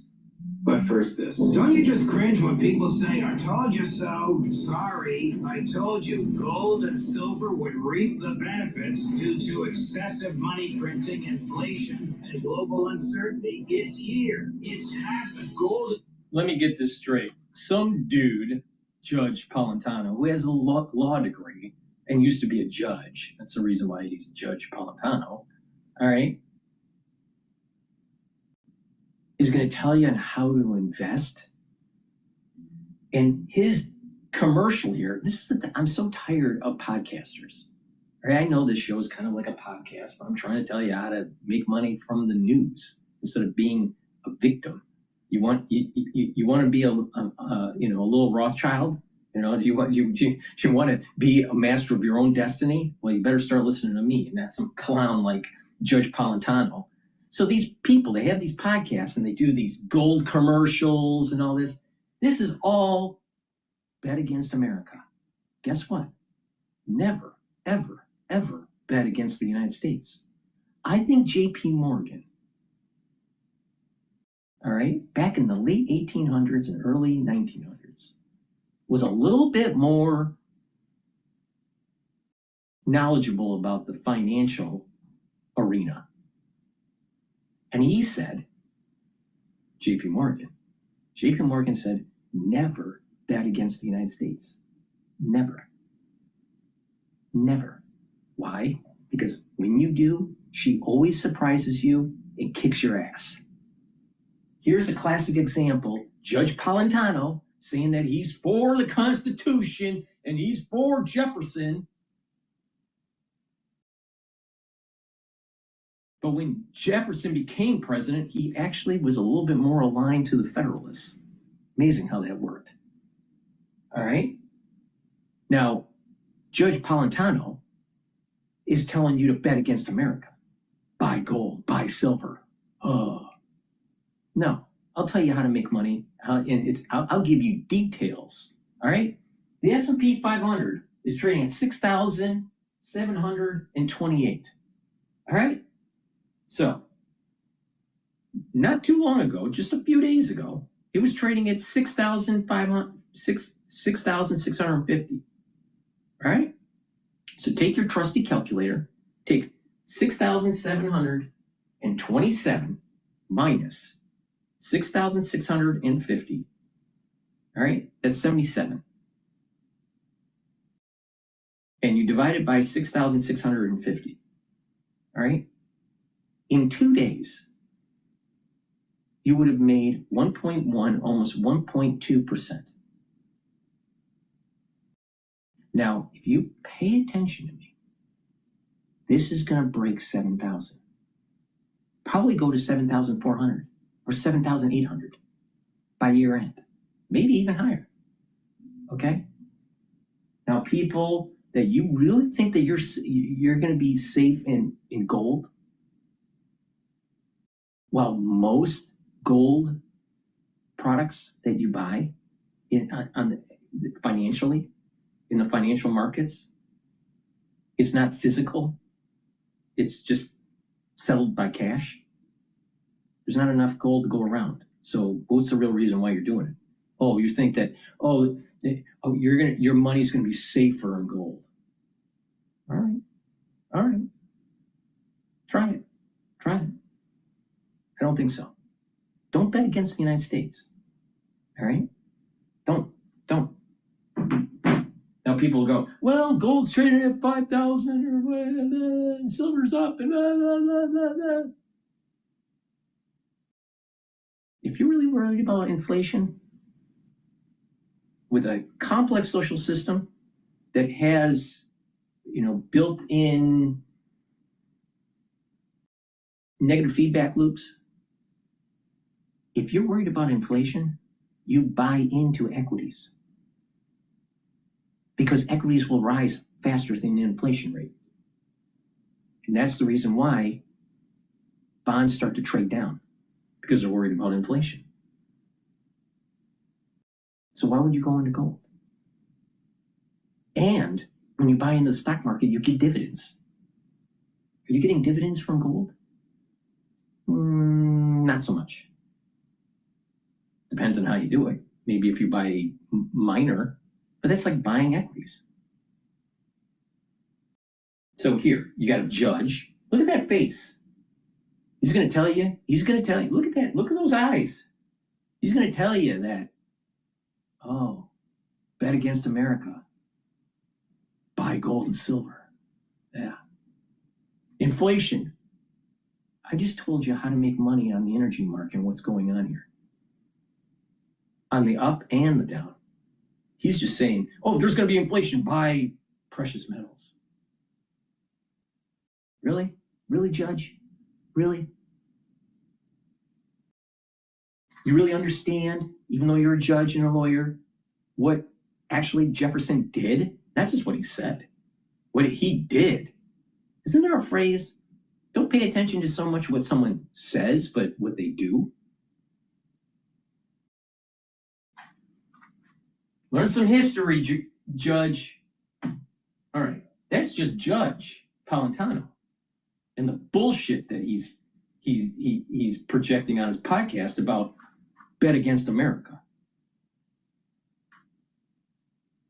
And we even got into the neo-realism of Mearsheimer.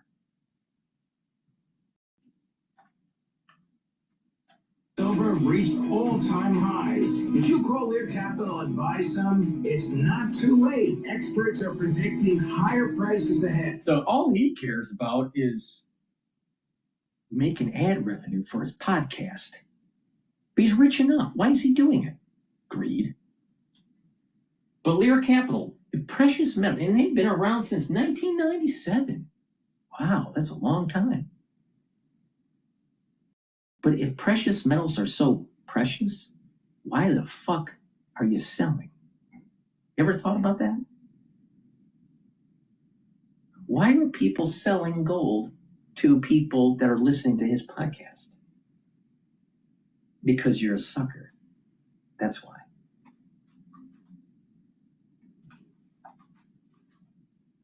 Why? Nothing has changed.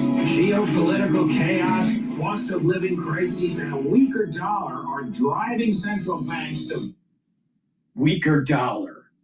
Really? We're at the 10-year average. We had a strong dollar because of COVID. Dipshit. Cost of living crisis. Inflation because of all the printing we did during COVID and the lack of shock therapy by the Federal Reserve during the Biden administration had an aftershock for the costs that people are incurring today. Inflation is much lower. It's in the range of 2 to 3%, around 2.8, 2.9%.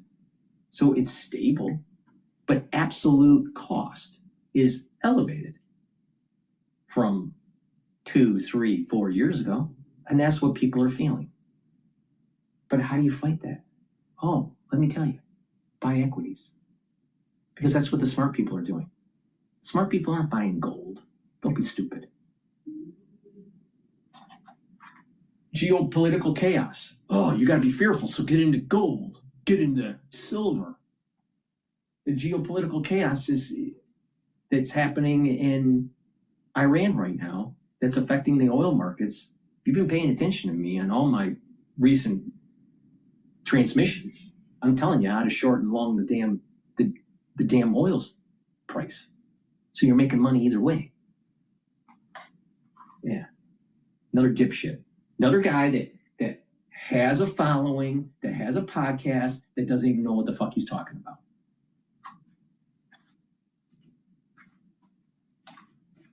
boost their gold reserves. Forecasts suggest gold could hit $6,000 an ounce and silver $200 an ounce. Even Morgan Stanley ditched the six. Yeah, and the S&P 500, under those circumstances, most likely would be at 8,000, 9,000. So which one would you rather have?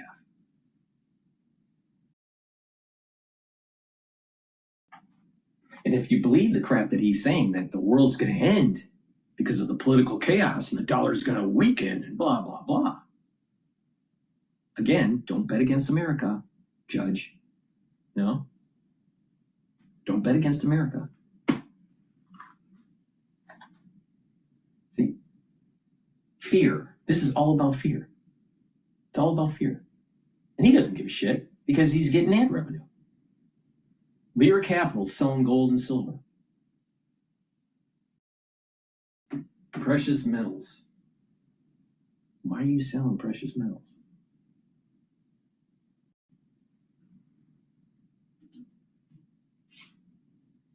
'40 rule for 60-20-20, putting 20% into precious metals. They're getting educated, and you should too. Call the best in the business and the... No, 70% equities, 30% bonds.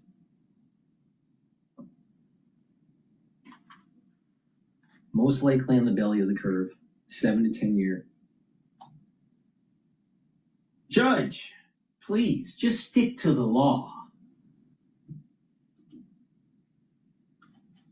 Well, I trust Lear Capital. Get the reports, get the facts, get some gold and silver. Tell them the judge sent you and get up to $20,000 in bonus gold or silver. Oh, Judge is an old guy. And the people that are listening to him are old. And they're worried. And so you play up on their fear and you buy gold for the elderly. That's what this is. I hope you understand.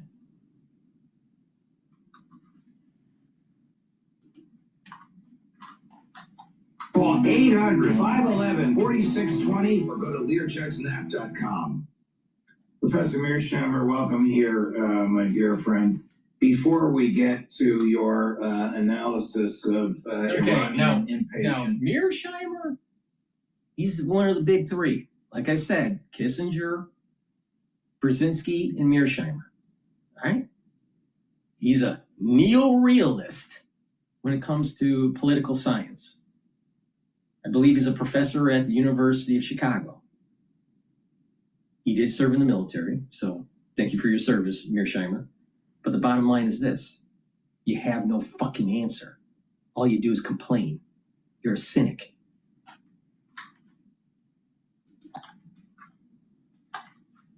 Iranian patients and Trump impatience. I want to note that this is the 20th anniversary of one of the most groundbreaking books in the post-World War II era, your book that you wrote with Professor Stephen Walt, The Israel Lobby and U.S. Foreign Policy, which really opened up the eyes to I think that this, I didn't read the book, right? But I've listened to a lot of Mearsheimer, so I know what he's gonna say. Now, in this regard, I agree with him. Lobbying groups of all kinds, Big Ag, the Israeli lobbying group, the insurance lobbying group, the healthcare lobbying group. There are many lobbying groups that are circumventing your freedoms for their benefit. And your representatives in Congress and in the Senate don't care about you. They only care about the lobbying group. So there is a major problem with the Israeli lobbying group. I totally agree with that. And we need to set stronger laws in place to truncate the power of the lobbying group.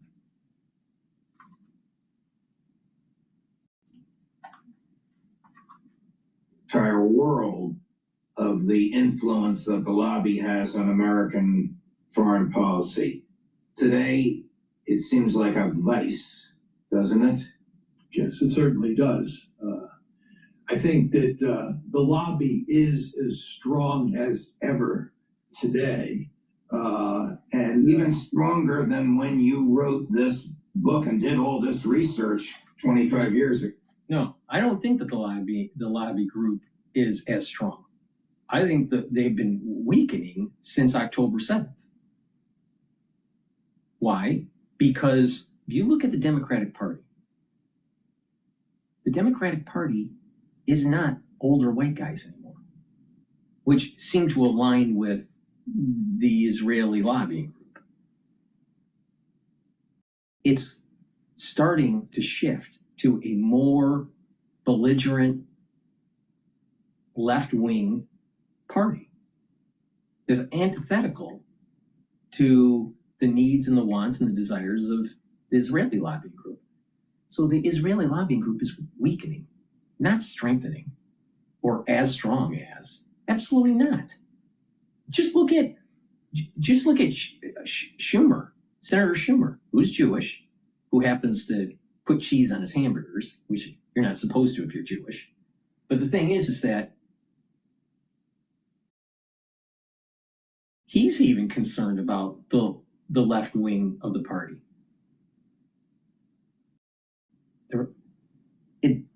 The Democratic Party is changing. It's no longer centrist or slightly left of center. It's ultra left. So the lobbying group for the Israelis, the Israeli lobbying group, is weakening. It's not. But is it strong? Is it strong? Yes. But is it as strong today as it was 10 years ago? I don't think so. I think that the inflection point happened when the left wing started to become more belligerent and October 7th happened of 2023. But let's listen to the neo-realist that has no answer to anything.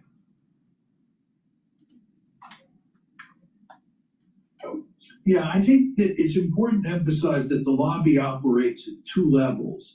One is that it goes to enormous lengths to influence public discourse about Israel and the U.S.-Israeli relationship. And furthermore, it goes to great lengths to influence policy, actual government policy. In terms of actual government policy, it's clearly as strong as ever. Where it's really lost out is in terms of the discourse. The discourse has fundamentally changed. Criticism of Israel, criticism of the U.S. relationship with Israel has become abundant. It was almost unimaginable that we would be where we are today in terms of the public discourse when Steve and I wrote the article. Exactly. That's the point I'm making, Professor.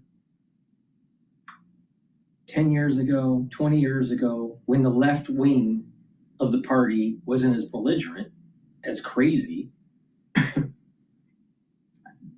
there wasn't so much pushback. Now there is. There's lots of pushback. So the lobbying group isn't as strong today. That doesn't mean it's not strong, but it's not as strong. It's based on relative, you know. What's the comps? What's the comparisons? Back to the neo-realist.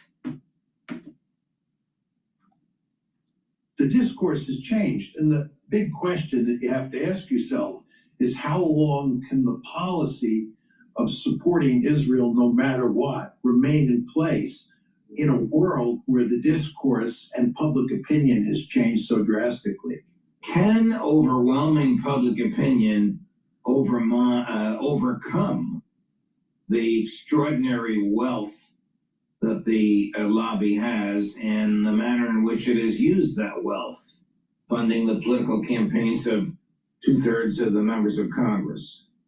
Well, we're going to see moving forward because there's been a sea change inside the Democratic Party, and exactly how it plays out remains to be seen.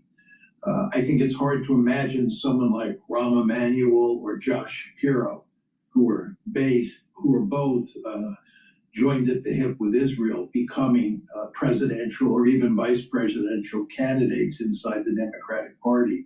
And you already see Gavin Newsom distancing himself from Israel and from AIPAC. And I think that will be the trend in the Democratic Party moving forward. And then if you look at what's happening in the Republican Party, I think that Tucker Carlson is the wave of the future in the Republican Party. So I think that in terms of actual policymakers, that you're likely at some point in the future, hard to say where, you're going to get a change. I usually wouldn't. With custom homes, breathtaking sights, and neighbors from across the country, Highland Green is the best move you'll ever make.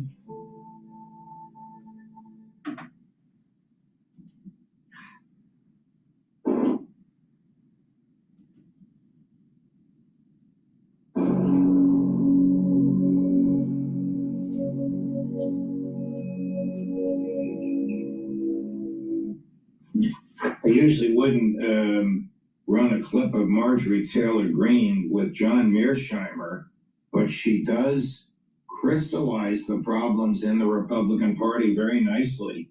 This is from yesterday, Chris number 12. Why would an American president lead his political party into the midterms, waging a full-scale major war, completely unprovoked on Iran, on behalf of Israel? And that's the way most Americans see it. They see this is for Israel, not for America. Why would an American president do that, which is forcing gas prices to high? Isn't she paying attention to what the Ayatollah said for decades?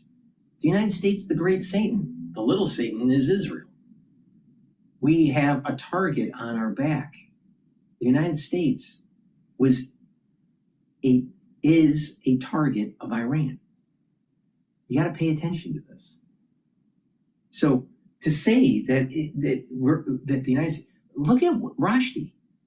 Remember Rushdie about the satanic verses, and they put a hit on him. They tried to kill him multiple times, and they ended up stabbing him, and he lost an eye. That's what they wanted to do to America. So We can't keep on kicking the can down the road. And what about remembering the Iran hostage crisis? What about the bombing of the Cole? What about the bombing of Beirut in 1983, bitch? It's all about payback. And if we had an opportunity to kick ass and knock them out, we should have, and we did. Here, this is a classic fucking example of America first. I don't want to go to war. This is the same bullshit that's going to happen when China ends up invading Taiwan. You're going to have a lot of people like her, MTG. You're going to have a lot of people like her that's saying we shouldn't do anything, yet we lose our hegemonic power. But not just that. She's too stupid to even see what just happened. We went into Venezuela to get the heavy crude to make sure our PADD 3 refineries in Texas and Louisiana stay online. And then we go over to Iran and start controlling the oil supply to shoot over the bow of China, saying, do you really want to take Taiwan? Because guess what? We just controlled your oil, your energy supply. So all this is about the war in the Pacific. Why can't she see this? Because she's stupid.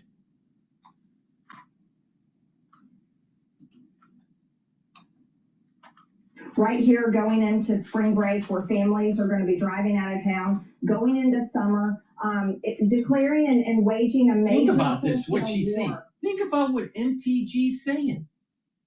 Kick the can down the road so you can have cheap gas for the summer.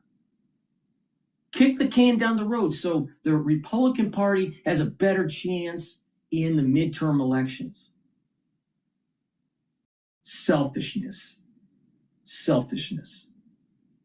And this is the reason why on my show on Sunday live, I was talking to John Hoke. And you can see the episode, I think it's episode 42. 41. 41. Watch it. I state that no one in the world, including you and me, deserve to live because we've done so many things wrong, especially in the last, I don't know, your whole life. Nobody deserves to live. We don't deserve our Constitution because we're not willing to fight for it. When we see a threat, we have too many people that are sitting on the fence saying, oh, I don't want to do anything. What about the women out there when the info meal wasn't available during the Biden administration? Did the women protest? No.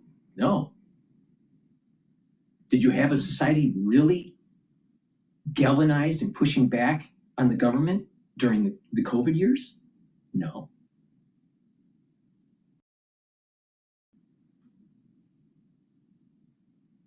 So you don't even deserve the freedoms you have.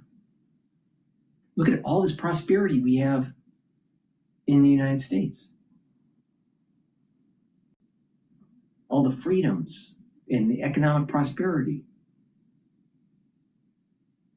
Do you deserve it? No.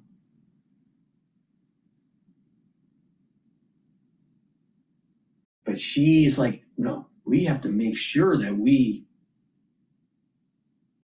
selfish. We have to make sure that we have cheap gas for vacations that you really don't even need.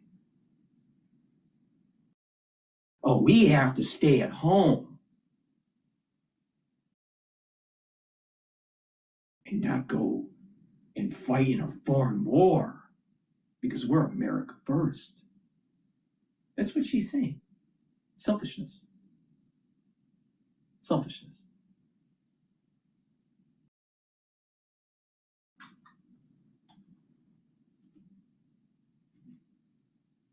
that seems to have no end in sight, that is not de-escalating, it's escalating every single day.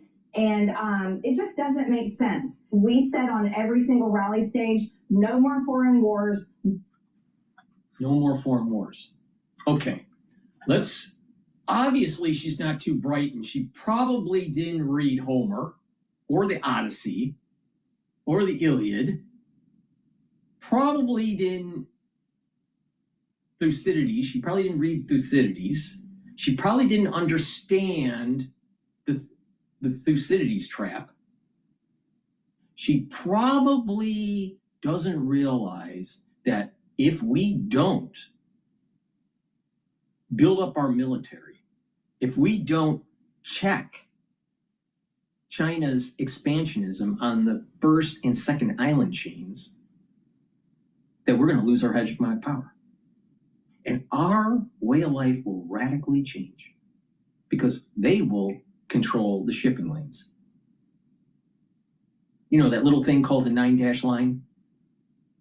MTG, you should know this. So certain wars need to be fought. So what she represents America first? She's saying no foreign wars anymore? Really? Do you want to have the 21st century China? Because that's going to be antithetical to American prosperity.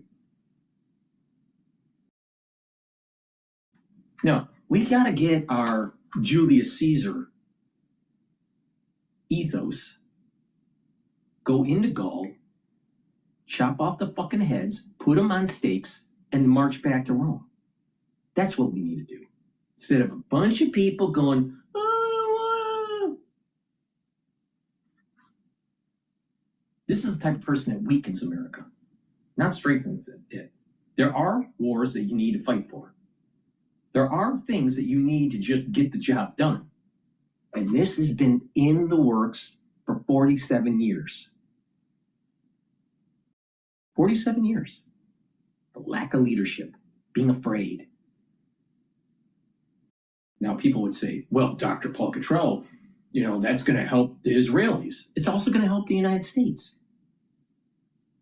And it's going to allow us to have more political and geopolitical leverage against China. Now, do you want that leverage? When they want to expand to the first and second island chains, and oh, by the way, don't think that Hawaii is only 5 islands. I believe it's 137 islands. They're little, but they expand all the way to the second island chains. So when they expand, that means chipping away at the state of Alaska. Or chipping away at the state of Alaska, but also the state of Hawaii. So we have 137 islands for the state of Hawaii. You have the archipelago island chain from Alaska. So when they expand, when China wants to expand, that's eroding our territory. So America first? Well, guess what? It's better to be on the offensive than the defensive. It's better to be prepared than unprepared. But that's what MTG is all about, because she's stupid. America First policy is stupid. America First. You know this whole term, America First? It came during World War II with Hindenburg. He didn't want to fight against the Nazis. Now let's assume that she was teleported to right before World War II, before the United States got involved. And her America First agenda took hold and prevented the United States from getting involved. You'd probably be speaking German.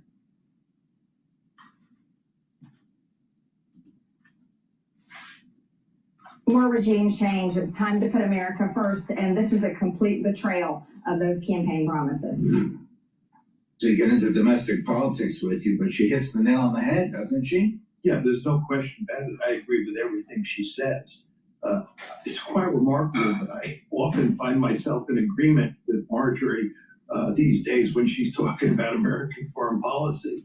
And I would just note to you, going back to what I said earlier, the fact that Marjorie Taylor Greene is making those. So this guy is an educated individual.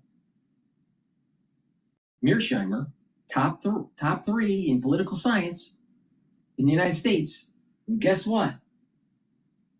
He doesn't have an answer to making sure that the Chinese don't get the first and second island chains and erode our territorial sovereignty. Because you got to remember, this is going to involve the archipelago of Alaska and the island chain of Hawaii. It's not just 5 islands for Hawaii. It's a lot more than that.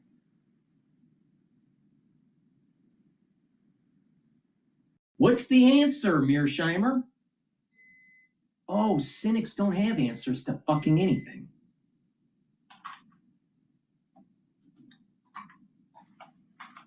Comments publicly today is really quite remarkable given the context that existed when Steve and I wrote the article and the book back in the day. Right. Public discourse has just changed in fundamental ways. And by the way, your show is a clear reflection of that. The lobby can't be very happy with the way the war is going, can it? No, this is a disaster. Yeah, there's breaking news going on with Trump and the press. Hold on. But on China, it's a little different story. We're resetting the meeting, and it looks like it'll take place in about 5 weeks. We're working with China. They were fine with it. We're going to. I look forward to seeing President Xi. He looks forward to seeing me, I think. But I do look forward to seeing him. We have a good relationship with China. China actually has become economically for us very good, as you know. It's much different than it was in the past. And we have a very good working relationship with China. So we're making it in about 5 or 6 weeks. Mr. President. For not supporting you on this. Any repercussions? Well, no, I just think that it's not good for a partnership when they say what you're doing is a great thing, but we're not going to help. You know, they say what you did is a great thing, but we're not going to help. The Iranian regime is start use. If you put boots on the ground in Iran, it will be another Vietnam. Are you afraid of that? No, I'm not afraid of. I'm really not afraid of anything. Are you rethinking the United States' relationship with NATO possibly getting out? Well, I'm disappointed in NATO that we spend trillions of dollars on NATO. Think of it, trillions over the years, many trillions of dollars. It's one of the reasons we have deficits and we help other countries.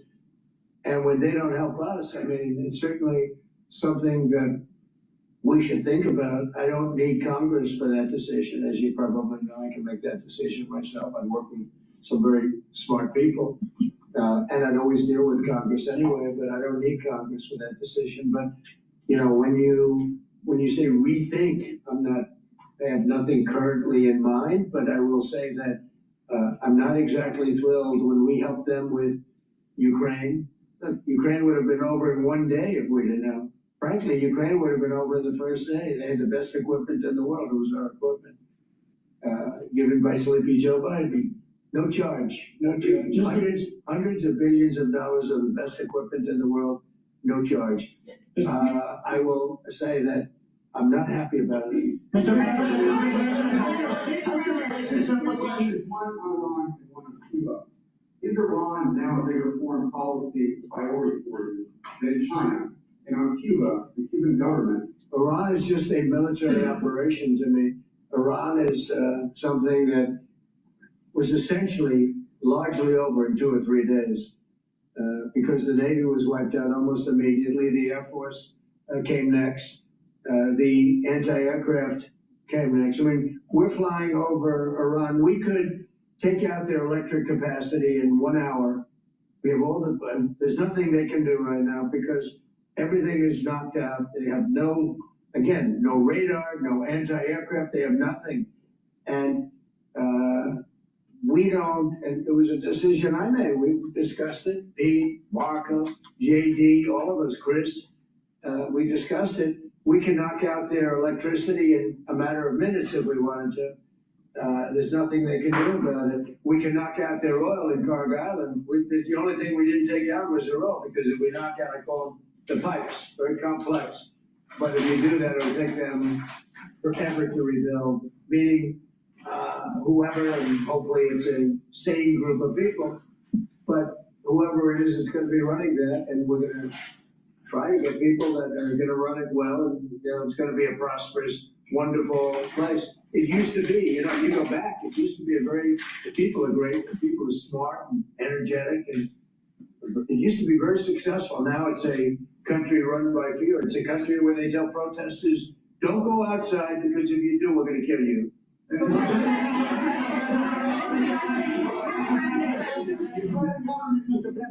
Well, Cuba right now is in very bad shape, and they're talking to Marco, and we'll be doing something with Cuba very soon. We're really focused on this, but we're dealing with Cuba. Marco, you want to say a couple of words about it?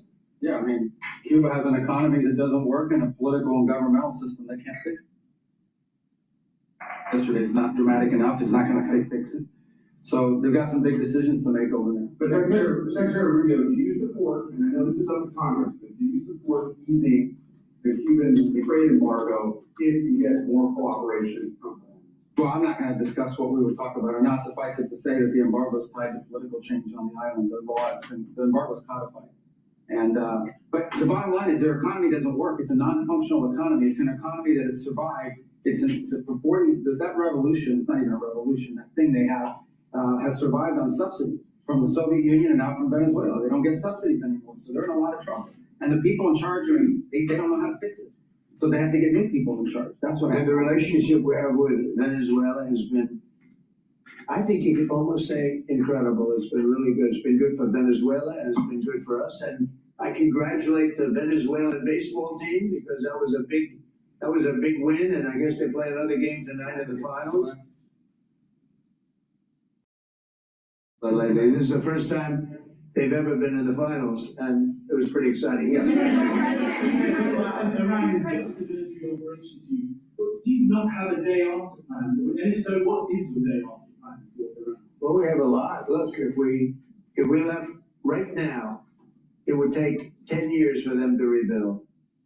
But we're not ready to leave yet, but we'll be leaving in the near future. We'll be leaving in pretty much the very near future, but right now they've been decimated from every standpoint. And again, we've had great support from countries in the Middle East, great support. If But Trump we have is no talking, support oil from- is going up. Essentially, no support from NATO. What about your relationship with London? Has it been damaged by the fact that Keir Starmer isn't supporting you in this war? And has your opinion of Keir Starmer changed because of this? Well, he hasn't been. No, they make a lot of money on trade with the United States. I went out of my, as you know, they couldn't make a deal with Biden. Because they had no real administration to make a deal, Biden. But we made a deal, we made a good deal for them, and frankly, probably wasn't appreciated. I do look forward to seeing the king.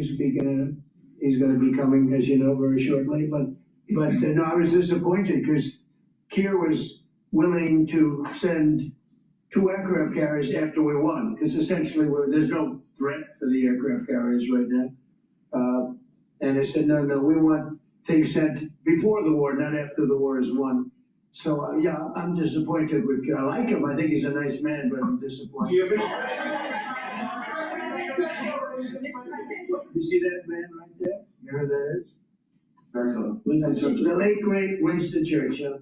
And Barack Hussein Obama did not want his bust in his office. Did you know that? And Barack Hussein Obama sent that bus back to England. They didn't want it. And when I came in, I was asked if I wanted it. I said, absolutely, I want it. And I put it right there, Winston Churchill. And, you know, unfortunately, Keir is not Winston Churchill.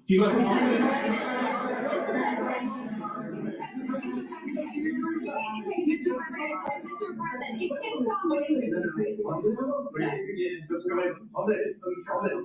make a number of points. First of all, I think, notwithstanding what has happened, the transatlantic relationship between Europe and the US is very, very important on a number of fronts. And I think we've had issues over the last year or two, but we settled them. And I think many of these leaders engaged with you, particularly on trade. And if you remember all the fuss last year, but we got a landing zone between Europe and US, and I think we can get a landing zone again. And I think I just met with Keir Starmer last week. The British-Irish relationship is a very important one. Churchill was a great wartime leader, although in Ireland there was kind of a different perspective in terms of during the War of Independence and so on. He created his own bit of difficulties for us, but that said, he was a great wartime leader. Keir Starmer has done a lot to reset the Irish-British relationship. I just want to put that on the record. But I do believe that he's a very earnest, sound person with whom you have a capacity to get on with. You've got on with him before, and you've got on with other European leaders as well. And I think you have that capacity again. And I think everyone exists. I mean, you cannot have a rogue state with a nuclear weapon or the capacity for a nuclear weapon. Iran was a sponsor of terrorism.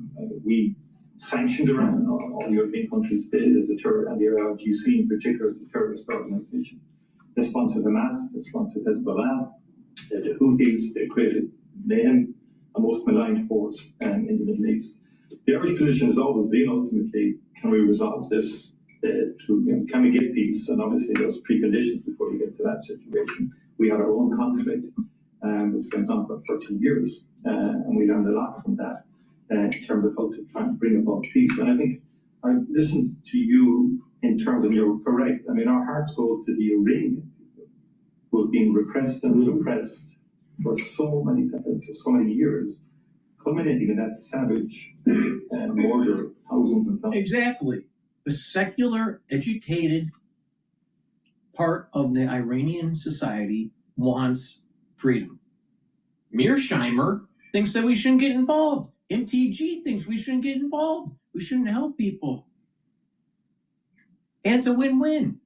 They get a free country, and we have another geopolitical piece of the grand chessboard against China. Mearsheimer he knows better. Solution of conflict. That's where we come from as a small nation. We've been peacekeepers all our lives. And we're the longest serving nation in terms of provision of peacekeeping forces in the world as it turns out. But we think ultimately all conflicts come to an end, and I think we have to try and work towards that end. And I'm sure European leaders and the US administration will engage, and hopefully we can get a landing zone. I mean, the only thing, and I agree with everything you said, but we helped with Ukraine. Yes. And they don't help with Iran. And they all acknowledge that Iran can't have a nuclear weapon. You yourself saying, these are horrendous people. These are the worst people, and exactly going back to Hitler. They want to destroy Western culture. The Ayatollah wants to destroy Western culture. It's a battle of civilizations. So you can't be on the fence. You can't be America first and stay at home hiding under your bed. You got to get on the battlefield. You got to participate in the arena. You got to be on Team America. And oh, by the way, by knocking out the missiles and their radar systems and their defensive systems, we have proven to the Russians and the Chinese, your military equipment isn't at par with ours. So we again showed our military dominance through this Operation Epic Fury, telling China, hey, do you really want to go into Taiwan? Because it may be pretty bloody for you. But if you do what Mearsheimer wants, if you do what MTG wants, we wouldn't have been projecting that little warning shot to China. Another reason why Mearsheimer The neo-realist has no answers because he's the grand cynic.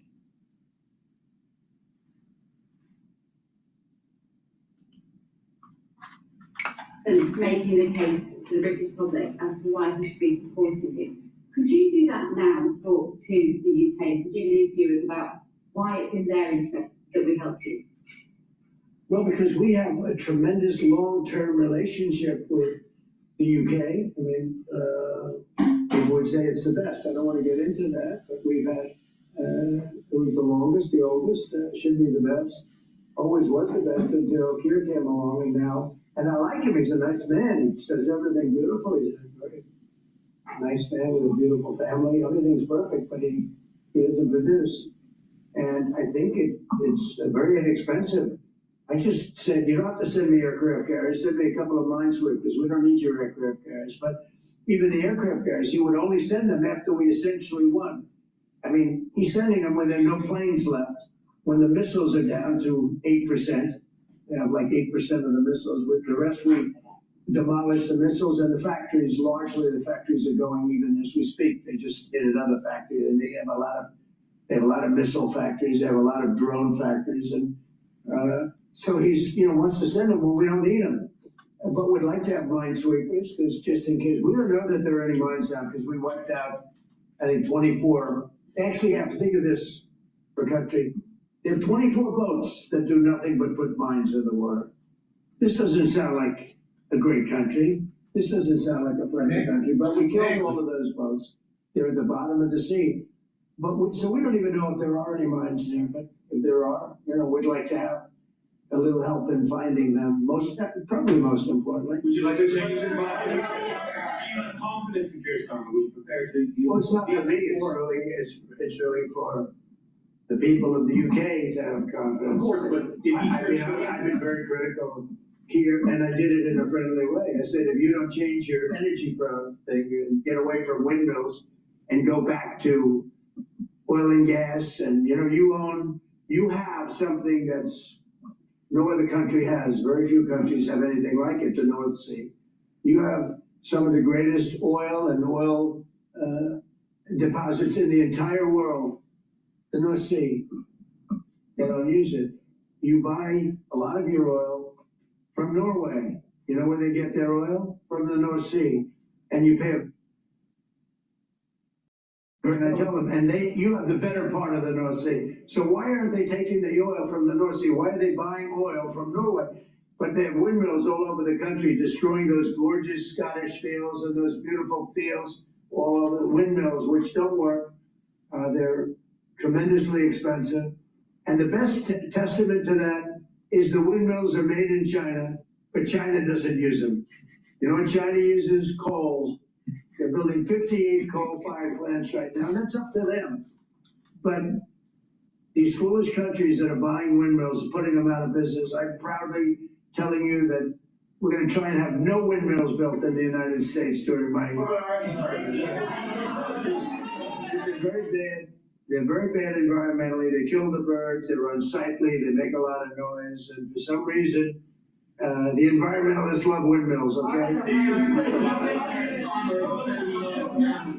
You say he's a very nice man.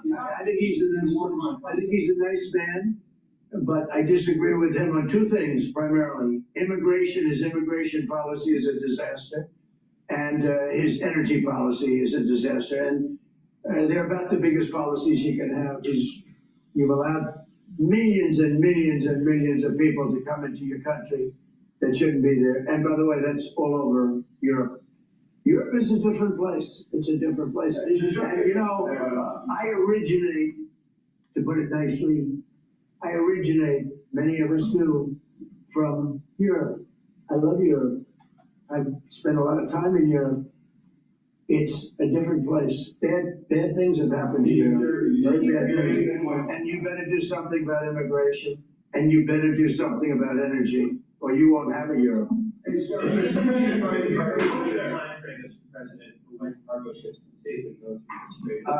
won't be, I don't believe, too long. We're knocking the hell out of the coast. It's basically the coast and the water. And it won't be too long. And Middle Eastern states, including Israel, by the way, who has been terrific. The Middle Eastern states have been helping us a lot.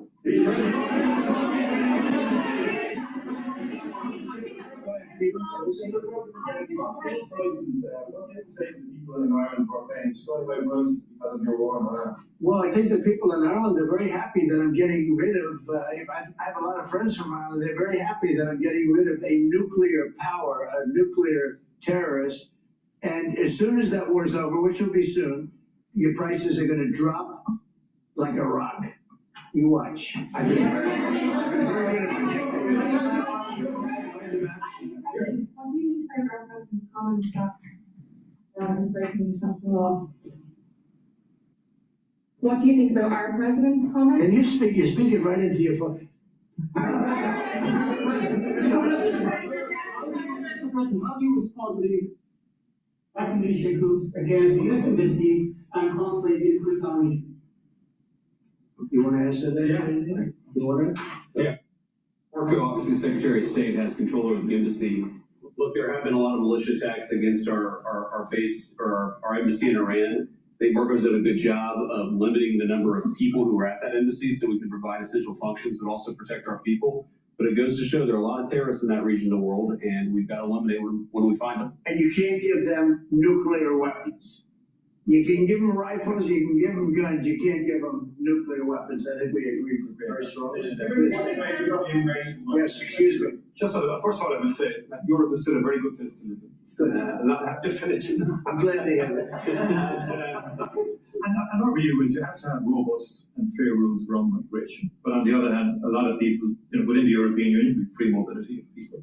And in Ireland, our population is growing, but in a very positive way.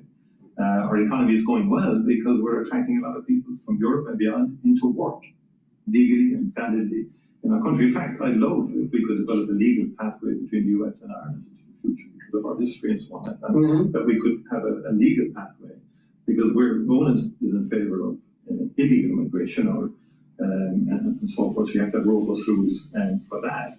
But fundamentally, I think sometimes Europe gets characterized wrongly in terms of it being overrun or whatever like that. It's much more robust now, much more stronger mechanism in place to facilitate legal migration. I think it's important that understanding is that we need more economic growth in Europe. It doesn't have the same focus on innovation that you do here in the US. Discussed that earlier by the president in terms of technology, in terms of AI. We pivot more to innovation as opposed to regulation. And I think investing in people, and that's the key to, I think, our collective future. We do take care of this. Mr.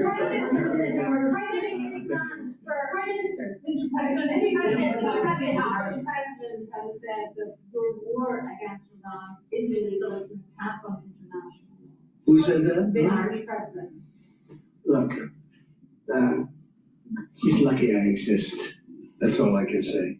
Because if you're going to allow countries that are sick and demented, and they are demented, to have nuclear weapons, everybody in the whole world should be very thankful. And I'm disappointed in NATO, very disappointed. I'm disappointed in a couple of other countries too.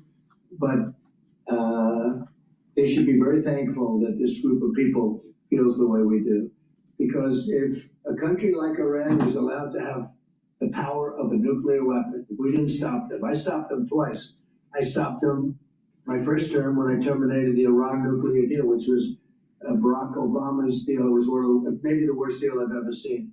It gave everything to Iran, including billions of dollars in green cash. I don't mean cash, I mean green cash flown over by airplanes. I can't to this day believe that was allowed to happen. And come to think of it, it would be a good thing for somebody to look at. Does the president have the power to hand hundreds of millions of dollars of cash to terrorists? But it began with that, and I terminated that deal. If I didn't terminate that deal, we might not be here right now. If I didn't terminate that deal, unbelievable nuclear holocaust would have taken place. And then I did it a second time when we hit them with the B-2 bombers, and we totally obliterated their potential nuclear weapon that they would have had in less than 1 month. They think 2 weeks, but in less than 1 month. And it would have been, I believe it would have been a much different world than it is right now. We're going to a lunch, so maybe we'll take one more nice one. Can I ask you how you're doing with your legal case against BBC and their fake news documentary? Well, BBC was incredible. What they did is they had me speaking something I never said. And I've never seen anything quite like it. You know, CBS had that. We had the situation on 60 Minutes, and not the current owners, the past owners. The current owners, I think, are good, Allison. But BBC took it a step further. They actually they put words in my mouth, and they said I said some pretty bad things. And I didn't say them. It was AI generated. And I said, I never said that. In fact, some of my people said, wow, that was pretty bad stuff you said. I said, what did I say? You know, I'm pretty good at this stuff. I mean, if you can go through years of these press conferences and you're a popular president of the United States that won in a landslide, that won all 7 swing states, that got record numbers of votes. I mean, so I guess I'm okay at this stuff. I said, I never said that. And then we found out it was AI generated. And they admit they made a mistake. BBC. But I watched them this morning for some crazy reason, and it was so inaccurate. The reporting of the war was unbelievable. We have decimated that country. And if you watch BBC, it's almost like they're fighting us to a draw. They're not fighting us to a draw. It was very inaccurate news. It was fake news. So I'm very proud of the term fake news because it was my term. I came up with it, but it's no longer accurate. It really is. It's corrupt, fraudulent news. It really is. It's fraudulent. It's not just fake. It's beyond fake. It's really criminal what they did. And I watched BBC this morning, and I don't know much about BBC other than what took place, because people were calling me saying, that was a terrible thing you said. I said, what did I say? And I said, I never said that. And we checked it. You agree? They agree. You've been listening to President Trump at an event at the White House with the Irish Prime Minister. He's been addressing the reluctance of... All right, so we're going to go back to Mearsheimer and how he's America first.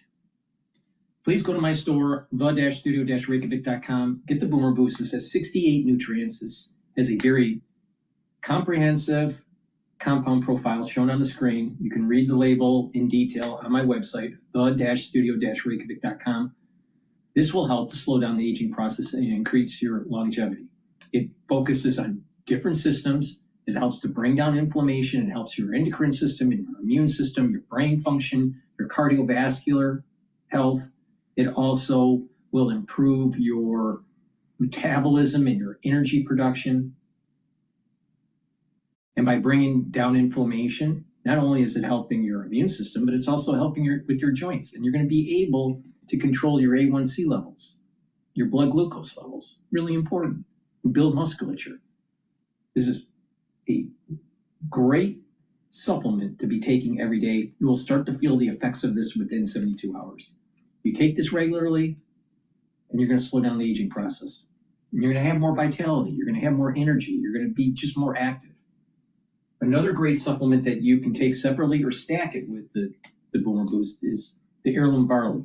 Heirloom barley will help to detoxify your body, bring down inflammation, and soak up free radicals through superoxide dismutase. By taking this every day, you're going to be able to improve your immune system. You're going to improve your endocrine system. You're going to improve your brain function. You're going to improve your cardiovascular health. Why? By bringing down inflammation, you're reducing stress in different tissues. So if you're reducing the stress and the inflammation at the neuron level, the neurons are going to be healthier. When you're soaking up free radicals, you're helping the health of the mitochondria so you have more energy. So please go to my store, get the heirloom barley. And again, you can take it separately or you can stack it with the Boomer Boost, which is what I recommend. So please go to my store, the-studio-reykjavik.com. It's the-studio-reykjavik.com. The link is in the description of this video and all my videos. And get this stack and use discount 5, all caps, discount 5, you get $5 off. All right, let's go back to the neo-realist Mearsheimer, who doesn't have an answer for anything because he's the grand cynic.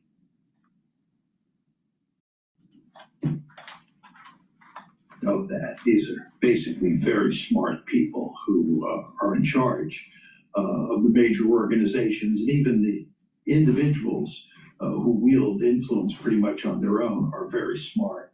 And they have to know that we and the Israelis have gotten ourselves into a real hole. And all we're really doing is digging here. And what's becoming clear is that this is a war for Israel. That we had no interest, no national interest in going to war against Iran. And there's just a ton of evidence that President Trump was dragged into this war by Israel and Israeli supporters. This is a classic example where you just blame Israel for everything. Why doesn't, and he knows this, he's ex-military. He has a Ph.D. in political science. He knows a lot about international affairs. He's well versed in this. Why doesn't he say that being able to take control of the oil flows, if we have a country that's more aligned with the United States, if we have a country like Iran that's aligned with the United States, we have more leverage against China. Come on, Mearsheimer. Come on. Come on. It's not hard to say. So because he doesn't say it, it's not that he doesn't know it. He has a different agenda. Now, what's that agenda?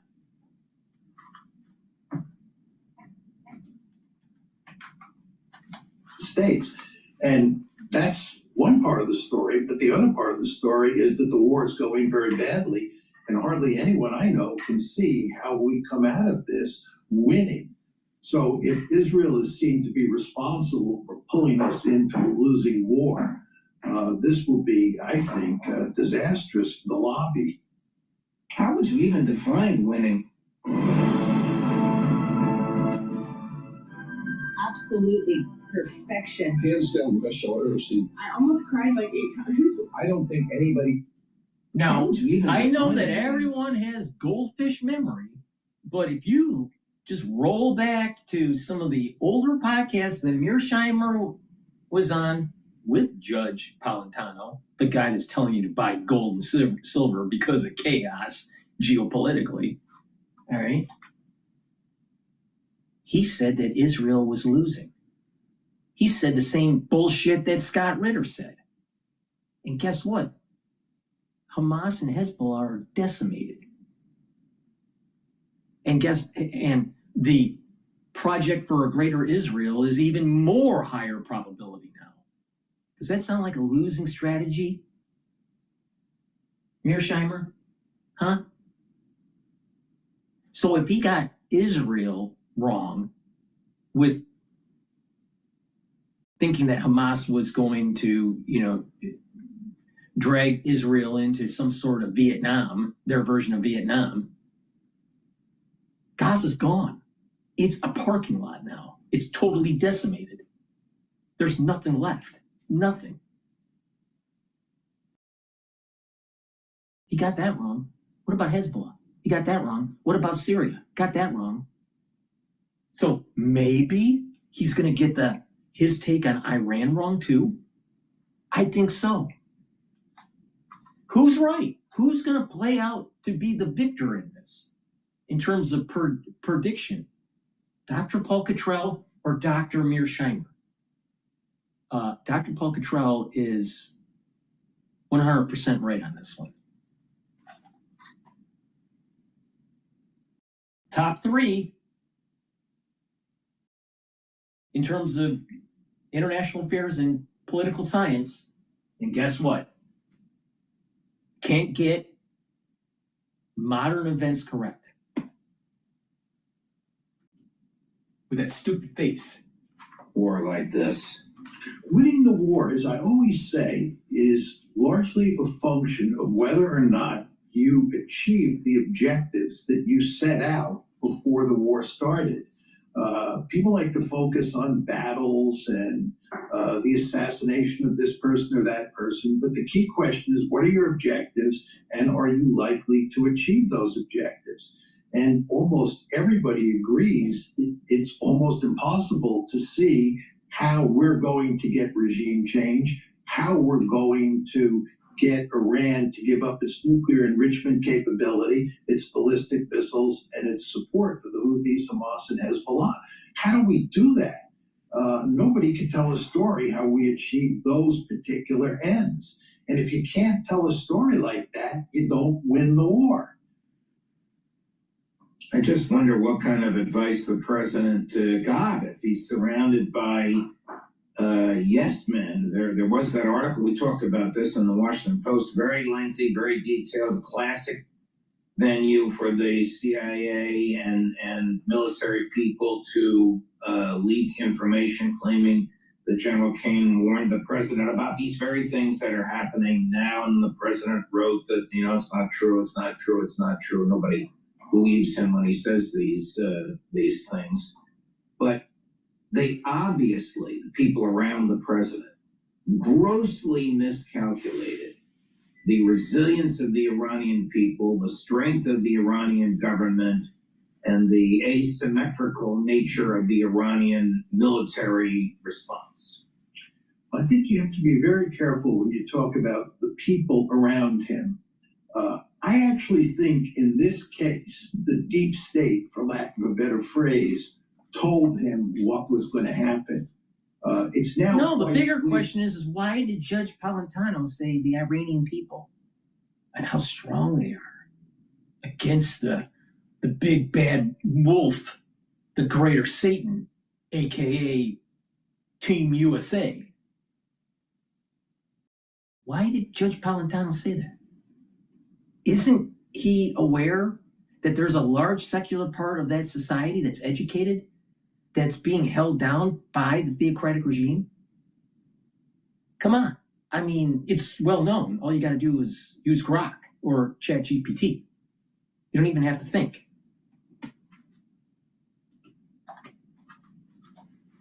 From press reports that he was told that the Iranians would shut the Strait of Hormuz. He was told that. And he just ignored it because he thought we would win a quick and easy victory or a quick and decisive victory. So that would never become an issue, that meaning the shutting down of the strait. So he was getting, I believe, good advice from General Kane. General Kane was telling him that we did not have a serious military option here. The National Intelligence Council was telling him the same. The problem is that Benjamin Netanyahu and a handful of people who are profoundly tied to Israel, and this would include Jared Kushner and Steve Witkoff, had enormous influence on President Trump. And he listened to Netanyahu, he listened to Kushner, he listened to Witkoff, and he ignored the deep state here. And we went into this.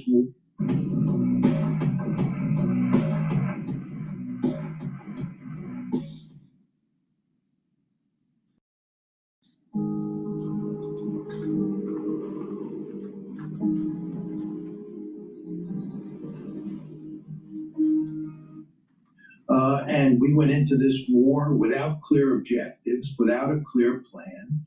And when you do that, and you're dealing with an adversary that has a rich history of fighting against Israel and its ally, the United States, and has learned a lot over time about how to wage that war, you're asking for serious trouble. And that's the situation we're in now. How is this war viewed in the Kremlin, in your view, Professor Mearsheimer? Oh, I think this is wonderful news for the Kremlin. They're the big winner in this one. First of all, they get more oil price. They get more price for their oil. Yes, and oil prices. Because of this war, it's very important to understand that the administration has a vested interest in allowing as much oil as possible to get out into the market. Most people don't understand this, but Iranian oil is being exported around the world in the same amounts that it was being exported around the world before the war started. You just want to understand that. Iranian oil is flowing through the Strait of Hormuz. Just it's the Gulf states that can't get the oil through the Strait of Hormuz. Iran can. And why is the administration allowing Iran to sell its oil around the world, send its oil to China and to India? Because we need as much oil as possible out on the international market so that the price of oil doesn't go too high. Right. Same basic logic applies with regard to Russia. President Trump basically took most of the sanctions off of Russian oil because he wants Russian oil to flow out into the international market so that prices stay as low as possible. So Russia is a huge winner in this regard. And Iran, as I pointed out, is in an excellent position to continue the war because it's not being economically throttled. Okay, back to Russia. Not only did they get relief from these sanctions, what this also means is that we don't have weaponry that we can give to Ukraine because we're using it up in the Middle East. So what's happening here is that the prospects that Ukraine will lose on the battlefield and that Russia will come out of this smelling like a rose is going up because of the Ukraine war. It's really quite remarkable what's happening here. And just one other point that I believe I've made before on the show is that you want to understand that we consider our principal goal to be containing China and East Asia. But what we're doing is weakening our forces in East Asia to deal with this war against Iran. We are not pivoting to Asia. We are pivoting away from Asia because of this crazy war against Iran. Wow. I'm going to ask you about China in a minute, but basically what you have just described. We moved our military assets to the Middle East that were normally in Asia. That's true. But by controlling the oil supply and having a government that's more aligned to the United States, that is pivoting to Asia because you're controlling a major oil supplier to China. Hello, Dr. Mearsheimer. I know you're getting older, but it's time. It's time to get on Team USA. All right. I mean, it's not hard. Just all you got to do is just Team USA.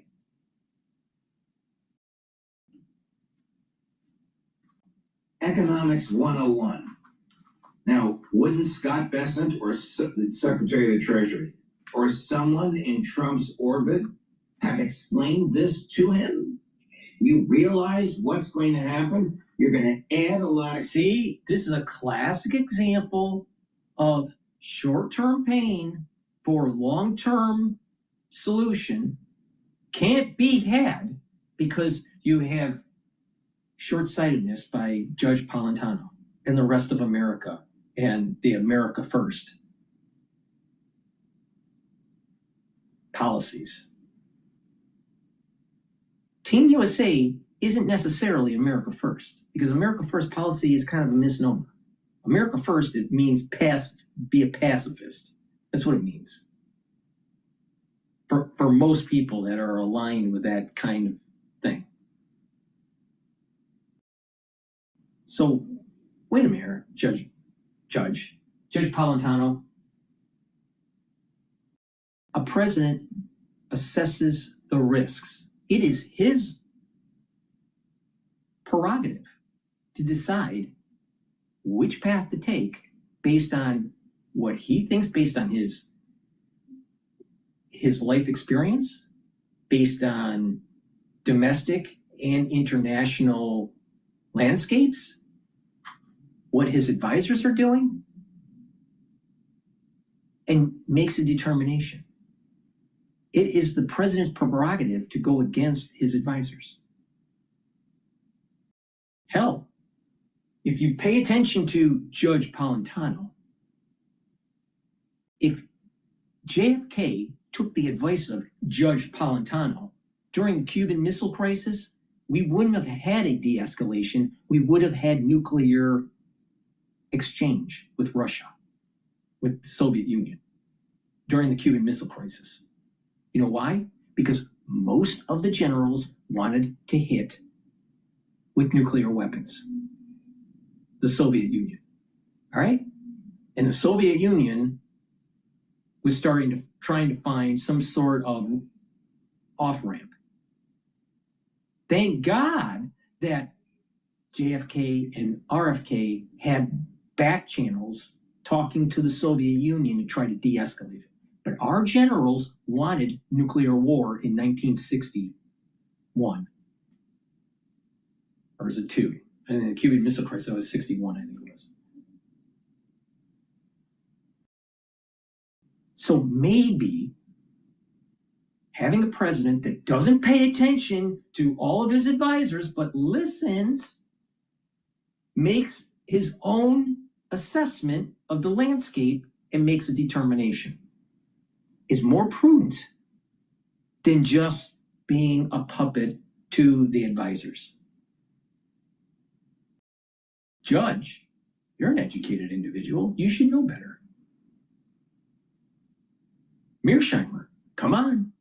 You're in the big 3 with Kissinger and Brzezinski, and both of them fucked up the world.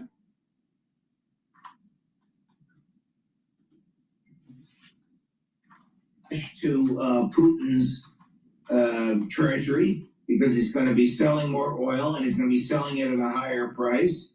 And all your blue-collar MAGA guys, when they go to fill up their pickup trucks, I say, why am I paying $4 and $5 a gallon for gas? I didn't fight this war. It has nothing to do with me. Stupid. Stupid. This is a stupid argument. What do you think will happen to Americans' prosperity when we do not have freedom of navigation through the 9-dash line? What do you think that will happen, Judge? I know you'll be dead by that time. But the thing is that the United States cannot lose our hegemonic power in the Pacific. And what is happening with the Middle East is causing consternation with China.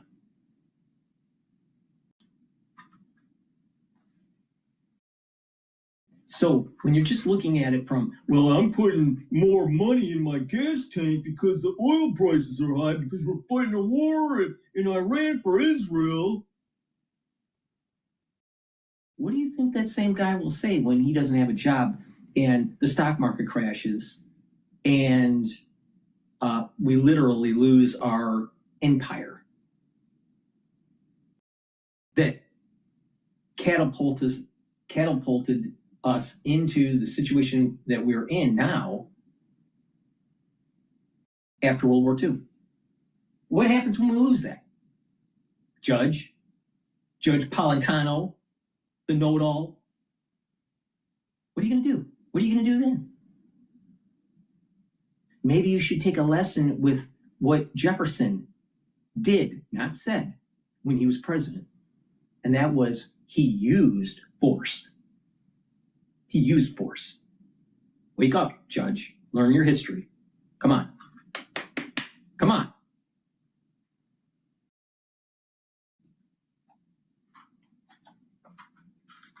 The key point here that's essential to keep in mind is that President Trump thought that he was going to win a quick and decisive victory. He did not think that we would end up in a long war. And therefore, he didn't pay any attention to these problems. Remember what I said a few minutes ago about... I think he did pay attention to the problems. It's just that he looked at the risk area, the risk landscape, and decided to move. Now, did we have to expedite our operations because of what Israel was doing at the same time? Probably. That's what Rubio seemed to be suggesting. But the bottom line is this. Actually, the war is doing pretty well. This was published 3 hours ago. So it was probably recorded yesterday, all right? With Mearsheimer and Polentano. WTI is trading at $95 a barrel. Now, what they're saying is so catastrophic and all this. WTI should be trading at 102, 103, 105. Why is it? Why? The energy markets are telling you where this is going. And it's not up, it's down. That means that Trump is actually slowly succeeding in this. Now, did he think it was going to be taking as long to have the IRGC collapse? Probably. But that's the fog of war. That's you don't know what happens in all of these dominoes that start to fall and how the new landscape changes. It's a dynamic situation. So anyone says, oh, let's not go in. That's just a pacifist. I'm afraid of it. And you got these Monday morning or Tuesday morning quarterbacks telling how they would do it if they were the president of the United States. Well, thank God that Judge Palatano is not the president of the United States. And thank God that Mearsheimer isn't part of the National Security Advisory Group.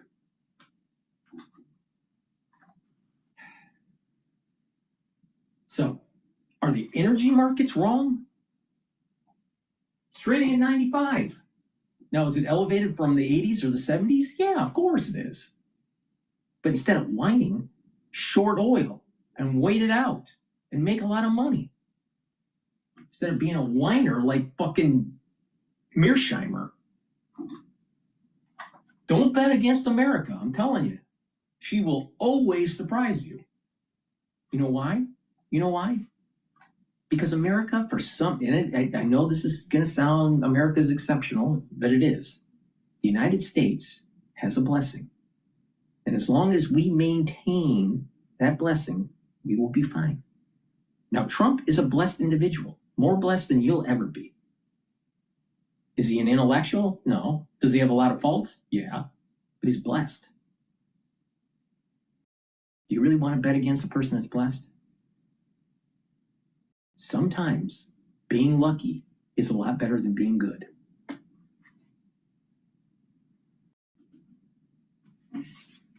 Seeing the Strait of Hormuz. He was told that the Iranians were likely to close the strait. He ignored that warning because he thought we would finish them off. It would either be a decapitation strategy that brought Iran to its knees, or it would be shock and awe, or it would be a rapid punishment campaign. But this war, in President Trump's mind and in Prime Minister Netanyahu's mind, was not going to go on and on. It was going to be a quick and decisive victory. So all these issues that you're now raising were ignored or not even addressed. Wow. How is the Financial Times reports that Russian oil companies are collecting $150 billion a day over what they had been collecting during the sanctions period as a result of the increase in the price of. Okay, so why don't you be a little Russian and buy into the energy markets? Now, I recommend that you short energy, especially WTI, because when this war ends, it's going back down to $60 a barrel.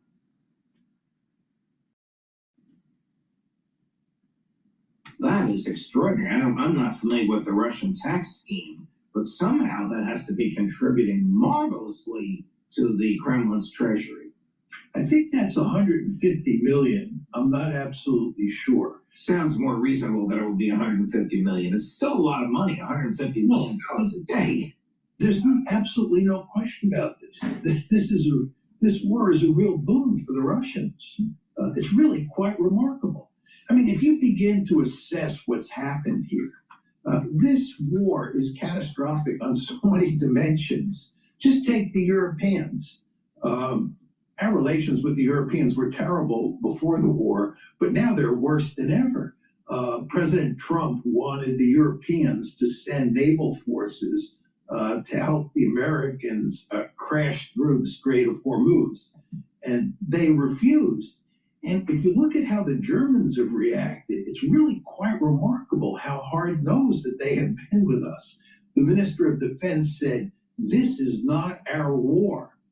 Friedrich Merz, who is the German chancellor and usually dances to President Trump's tune, said that NATO is a defensive alliance. It's not an interventionist alliance. Wow. As such, NATO has no role whatsoever to play in this war. Really remarkable. And it's true of countries all over the world who are our allies. They have refused to come into the fight. The Japanese, the South Koreans, the French, the British, and so forth and so on. And by the way, that's in large part because they understand this is a lost cause. They don't want to enter a war that is going to be lost by us. No, Here's no, a that's very no. recent clip. One, they're pacifists. And two, they have huge immigration flows from the Middle East into Europe. So they're worried about domestic instability, terrorism. See, they've already been taken over. The caliphate has already started to grow roots in Europe. And the Europeans, Western civilization, didn't want to prevent it. And now they're weak. They're weak. The Europeans are weak. That's why. From President Trump, first lamenting that the United Kingdom won't help, and then saying, we don't need them. It's typical Trumpian. Chris? If we ever needed help, they won't be there for us. I've just known. Struggling to find finance and accounting talent? Join the growing number of companies embracing outsourced finance and accounting.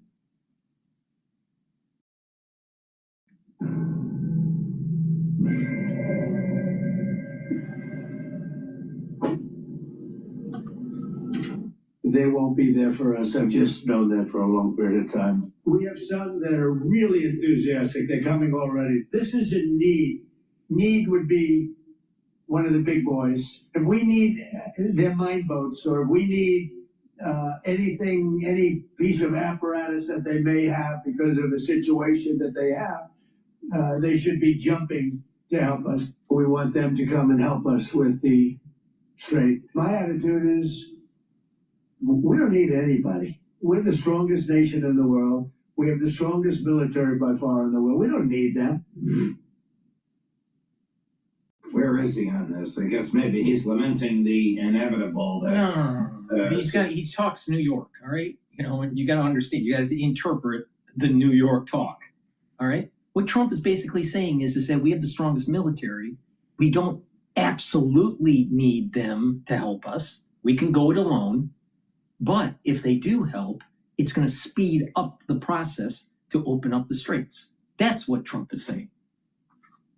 But, you know, the educated elite, Judge Napolitano and Professor Mearsheimer, know better.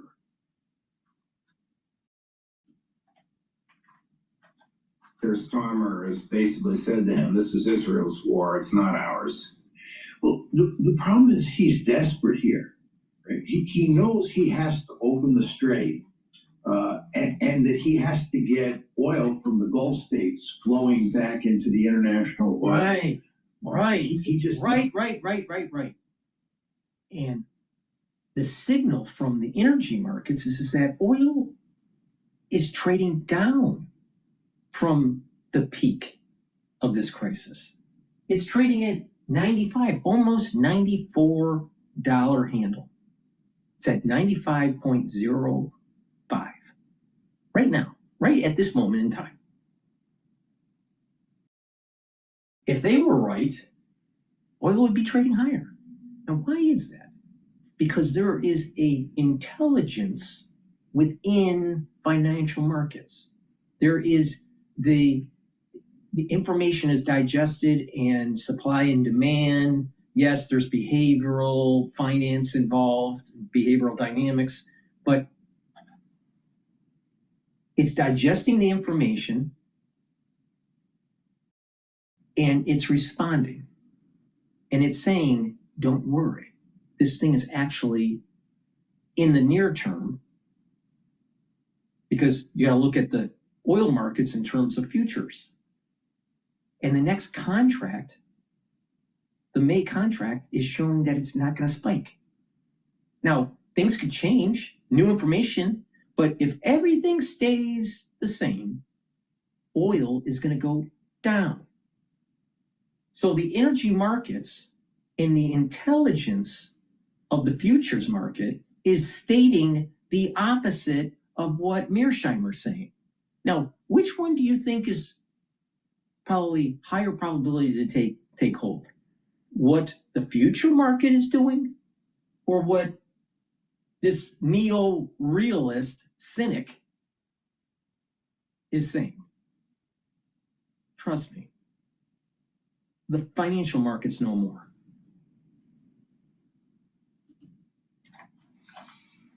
He has to do that, but he has no way of opening the strait. You want to remember, the United States Navy is by far, and I'm choosing my words carefully here, it is by far the most powerful Navy in the world.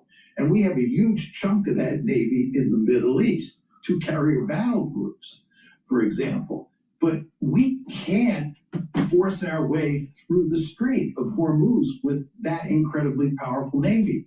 So he goes out and he asks these other countries to send naval forces to help us. They don't have significant naval forces. None of these countries do. And even if they take what they have and they send those naval forces to the Middle East, and we launch a joint operation on the Strait of Hormuz, it's going to fail. It's not going to work. And that's why we alone have not tried to force our way through the Strait of Hormuz. You just can't do it. And the truth is, even if you can force your way through the Strait of Hormuz, it doesn't solve the problem. Because once you're in the Persian Gulf, it's a rich target environment for Iranian cruise missiles, Iranian drones, and Iranian ballistic missiles that can target any ships that are in the Persian Gulf.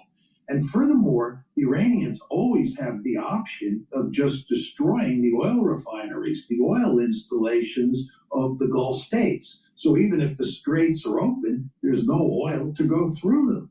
So the Iranians hold almost all the cards here, and it's hard to see how we can solve this problem, how President Trump, who's got himself into this war and got us into the war in the process, can figure out how to get out of it.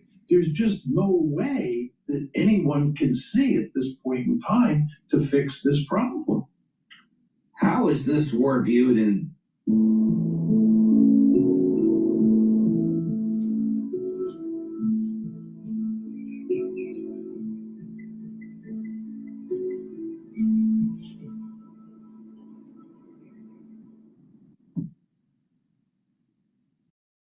Non sarà un'avventura. How is this war viewed in Beijing? Well, I think that the Chinese are glad to see the United States shooting itself in the foot. This is going to increase Chinese influence, not only in the Gulf in significant ways, but all around the world. If you ask yourself which country on the planet among the 3 great powers, the Chinese, the Russians, and the United States, looks like the responsible stakeholder in the system, and who looks like they are the least responsible, it's clearly the Americans who look the least responsible. States all over the world look at us and scratch their head and think we have lost their mind. And it's easy to understand why that's the case. The Chinese look like they're responsible stakeholders. And indeed, the Russians look this. Responsible stakeholders? Mearsheimer, they surrounded, with their military operations, the island of Taiwan just recently, within, 48 hours ago.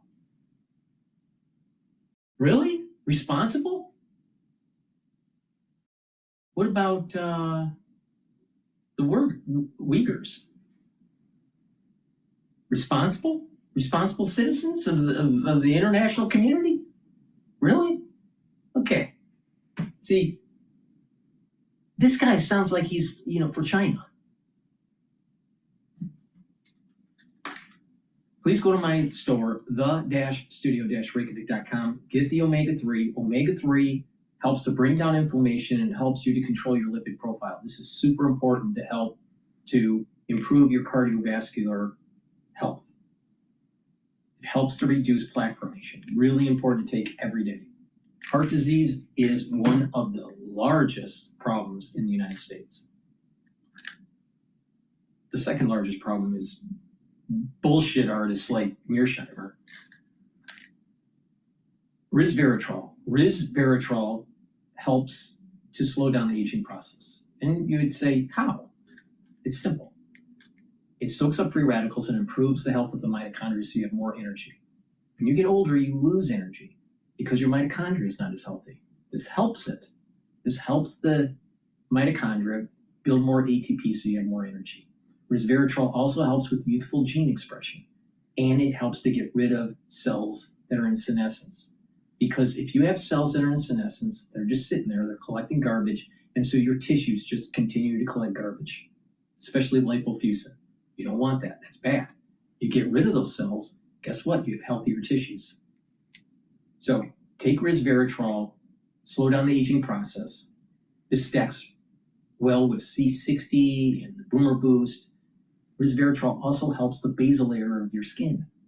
That's where your new skin cells are generated. So it's really important to keep the basal layers healthy. And by having a good basal layer, you look younger. Oh, amazing how that works. So please go to my store, get the resveratrol. Stack it with the C60, the Boomer Boost, even with the omega-3.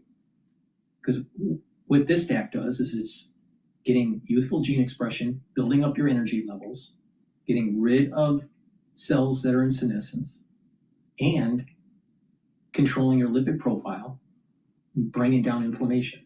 So please go to my store, get the resveratrol and the omega-3. Make sure you use discount 5 to save some money. Go to my store, the-studio-reykjavik.com. The link is in the description of this video and all my videos. Let's go back to Mearsheimer. So we have done enormous damage to our diplomatic position around the world, which is to China's interest. We've done damage to our situation or our position in Europe and with the Gulf states, and this is going to work to China's advantage. So this war is just terrible news. Did the Chinese cancel Trump's trip, or did he cancel it? I think it's quite clear that he canceled it. And I think he at first looked like he was going to use the threat of canceling the trip to get the Chinese to send naval forces or even ground troops to the Gulf to help the United States. This was a laughable proposition. But then I think he came to realize quite correctly that given that there's a war going on and that he is losing that war, the last thing he can be seen to do is go to China, which in effect would be taking his eye off the ball. And furthermore, it would be a rather nice and jovial meeting between the two leaders where there would be lots of handshakes and lots of smiling. And that would not look good given how events in the Middle East are going. Going back to Israel, is there a danger if the Israeli government's back is to the wall that they'll use nuclear weapons on Tehran? I think that possibility only arises if there's evidence that Iran is developing nuclear weapons, which is not the case at the moment. I think that once this war is over with, the incentives for Iran to get nuclear weapons would be very great. And I wouldn't be surprised at all if they went down that road.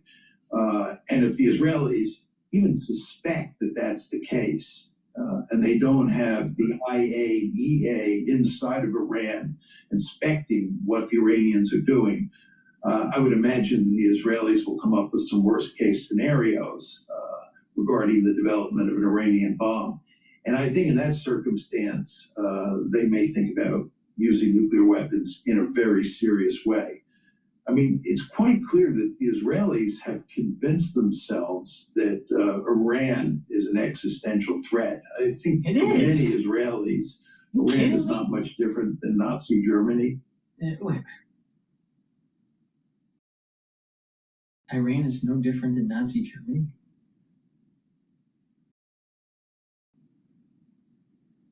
Nazi Germany was an existential threat to the French. Nazi Germany was an existential threat to England. What? I mean, what planet is Mearsheimer on? They believe that if Iran has an opportunity, it will implement a second Holocaust. I think this is ridiculous, but what I think doesn't matter. It's what they think that matters. And these are paranoid people, and if they lose this war, that'll just exacerbate their paranoia. And again, if they think Iran is developing a nuclear weapon, which it will use against Israel, they'll use, I believe, nuclear weapons to excise the problem. From the Iranian perspective, as Ambassador Freeman just pointed out here about an hour ago, when you don't have the law to protect you, when public heads of states fully recognize that treaties don't bind them, their own constitutions don't bind them, international law doesn't bind them, maybe a nuclear weapon would scare them away. The craziest person in the world that has a nuclear weapon doesn't get attacked. That character in North Korea. Absolutely, I agree with Chaz completely. And I would make another point just about, international law and what the Israelis and the Americans have done to destroy it. And not only to destroy international law and international institutions, but to do great damage to diplomacy. Diplomacy has been used as a cover twice now to attack Iran. What kind of faith can the Iranians have in diplomacy, much less international law? Now, the reason this really matters that you want to pay attention to is it's related to the question of how do we shut down this war? It's quite clear that there's going to have to be sanctions relief and maybe some reparations, but at least significant sanctions relief to get the Iranians to end the war. But also, the Iranians are not going to end the war unless they can get some sort of guarantee that the United States and Israel won't pay a return visit. They won't come back and attack them. Remember, there was a war last June, and here we are in March, and there's another war, right, in less than a year's time. Who's to say if the war ends now that in less than a year's time, the Israelis and the Americans won't attack Iran again? So the Iranians are going to want some sort of guarantee that that won't happen. In a world where international law has gone out the window and diplomacy has gone out the window, and you can't trust the Israelis or the Americans as far as you can throw them, please tell me how you work out a diplomatic solution to this war. Wait a minute. Mearsheimer, you are an American, so you just basically told Polentano's audience not to trust you.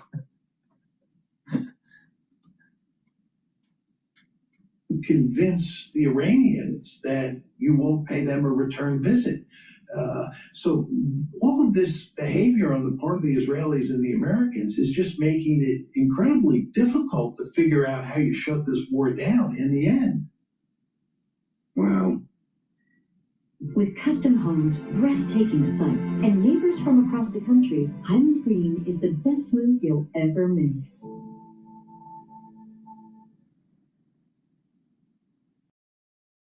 With Canva AI, you'll never design alone again. Just tag in Canva for instant design feedback and suggestions, all from within.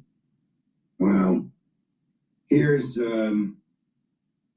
President Trump using decidedly unpronounceably undiplomatic language, referring to aspects of the war as fun.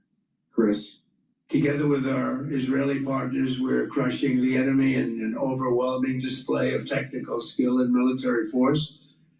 Iran's drone and missile capability is being utterly demolished. The Navy is gone. It's all lying at the bottom of the ocean. 46 ships. Can you believe it? In fact, I got a little upset with our people. I said, what quality of ship? Excellent, sir. Top of the line. I said, why didn't we just capture the ship? We're going to use it. Why didn't we sink them? He said, it's more fun to sink them. I said, that's a... They like sinking them better. They say it's safer to sink them. I guess it's probably true. That's just one comment he's made using the word fun. He's made another comment where he said regarding the bombing of Karg Island, after he said that he had basically destroyed all the military installations on Karg Island, he would bomb it again just for the fun of it. These are the sorts of reprehensible statements that no leader of a civilized country should make. I mean, war is a deadly serious business. Huge numbers of people are killed and wounded in these enterprises. You have to enter a war, you know, after trying every way possible to avoid it. And then when you go to war, you have to be very careful not to kill civilians and not to talk the way President Trump does. But he talks in the most cavalier way about war, as if this were just fun, that, you know, bombing and killing Iranians is fun. I can't imagine any other president we have ever had making statements like that. Can you imagine Abraham Lincoln saying something like that, or FDR? Even, you know, Dick Nixon, George W. Bush. I can't even imagine George W. Bush making statements like that. These are all people who understood what a deadly serious business war is, and how cavalier statements of this sort are just totally irresponsible. So you have cavalier statements like this. You have rules of engagement are stupid out of the mouth of the Secretary of Defense, who calls himself the Secretary of War. Is it any wonder we bombed a girls' school and incinerated 170 little girls and their teachers? No, and you know, it's very important to understand that militaries are giant killing machines. They're giant killing machines, and when you take a military to war, you send a military to fight a war, there's a very powerful tendency in that military to use every means possible to annihilate the adversary, to inflict massive pain on the adversary. It's sort of a built-in impulse. And what you have to do is you have to go to great lengths to curb that impulse in particular situations. If you're talking about two armies crashing into each other on the battlefield, there's obviously no limits to killing soldiers on each side. It's the name of the game. We all understand that. But then there's the whole issue of collateral damage and the whole issue of whether you directly attack civilians. And what you try to do when you go to war, if you're a civilized nation, is you try to go to great lengths to kill as few civilians as possible. And you don't want to have a lot of collateral damage if you can avoid it. And furthermore, you definitely don't want to directly target civilians and murder large numbers of civilians. And that's why you have international law, and that's why people in the American military actually pay a lot of attention to the whole concept of just war theory. They think long and hard about what you can and can't do when you engage in combat. And that's all for the good.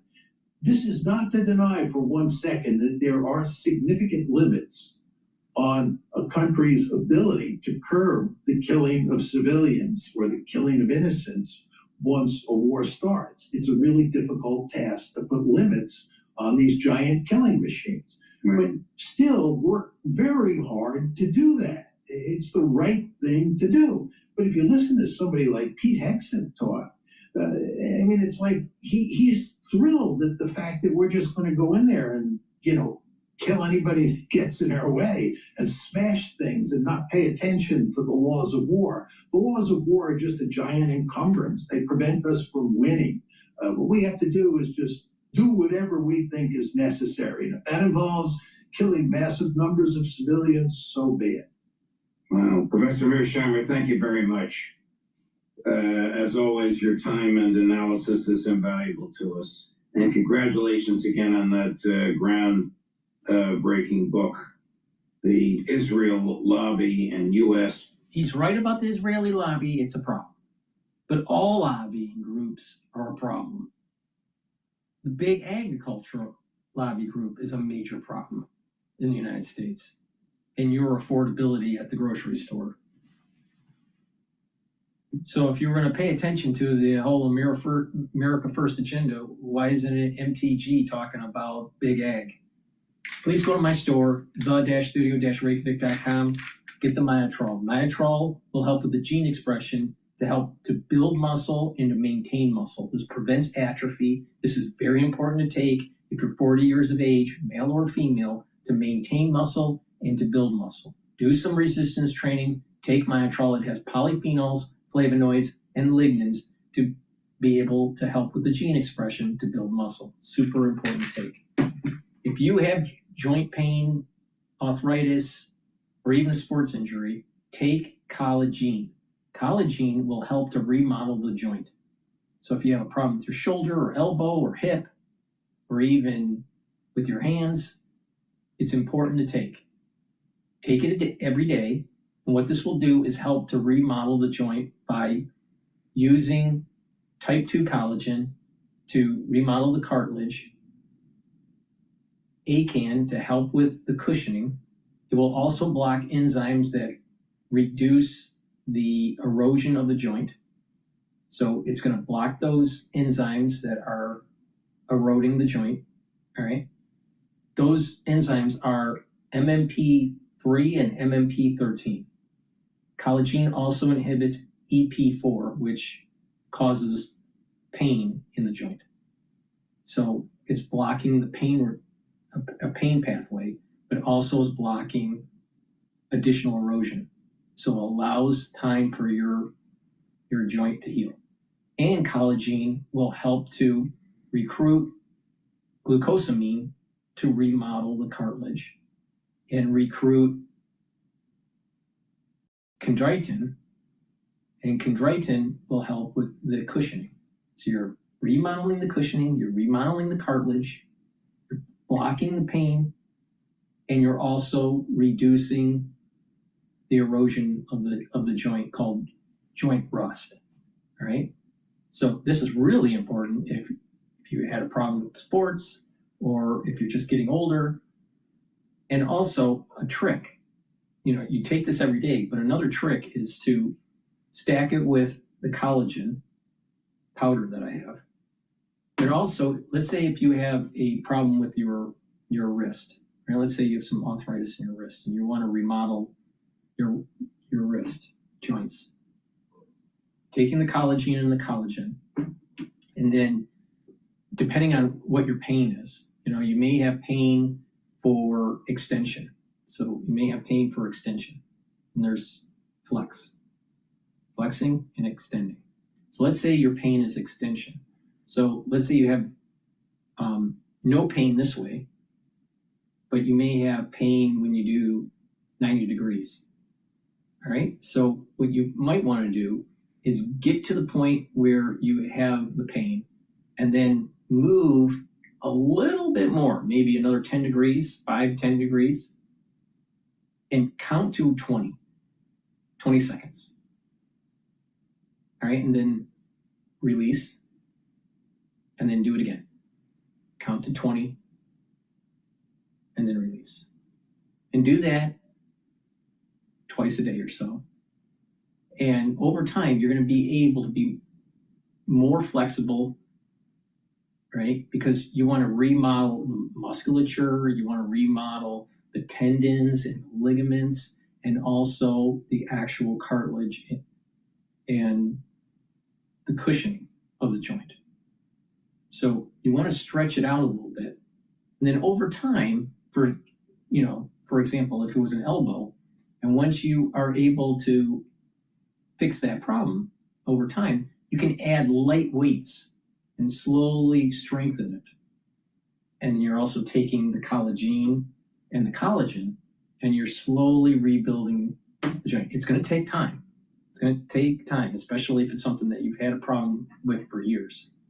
But if you're diligent with it and you're consistent, you're going to be able to remodel the joints.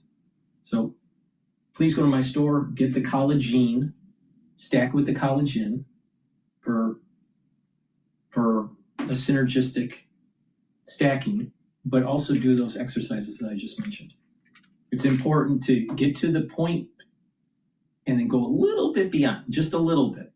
And then over time, you're going to notice that you can go farther and farther in terms of flexibility of the joint. Please go to my store and get the C60. You can get it in MCT, coconut oil, avocado oil, and also extra virgin olive oil. Take a teaspoon a day every day. This is going to soak up free radicals. And by doing that, you're reducing stress in tissues and in your cell. You're improving the health of the mitochondria, so you're going to have more energy and more ATP. By soaking up free radicals at the vascular level, you're reducing plaque formation.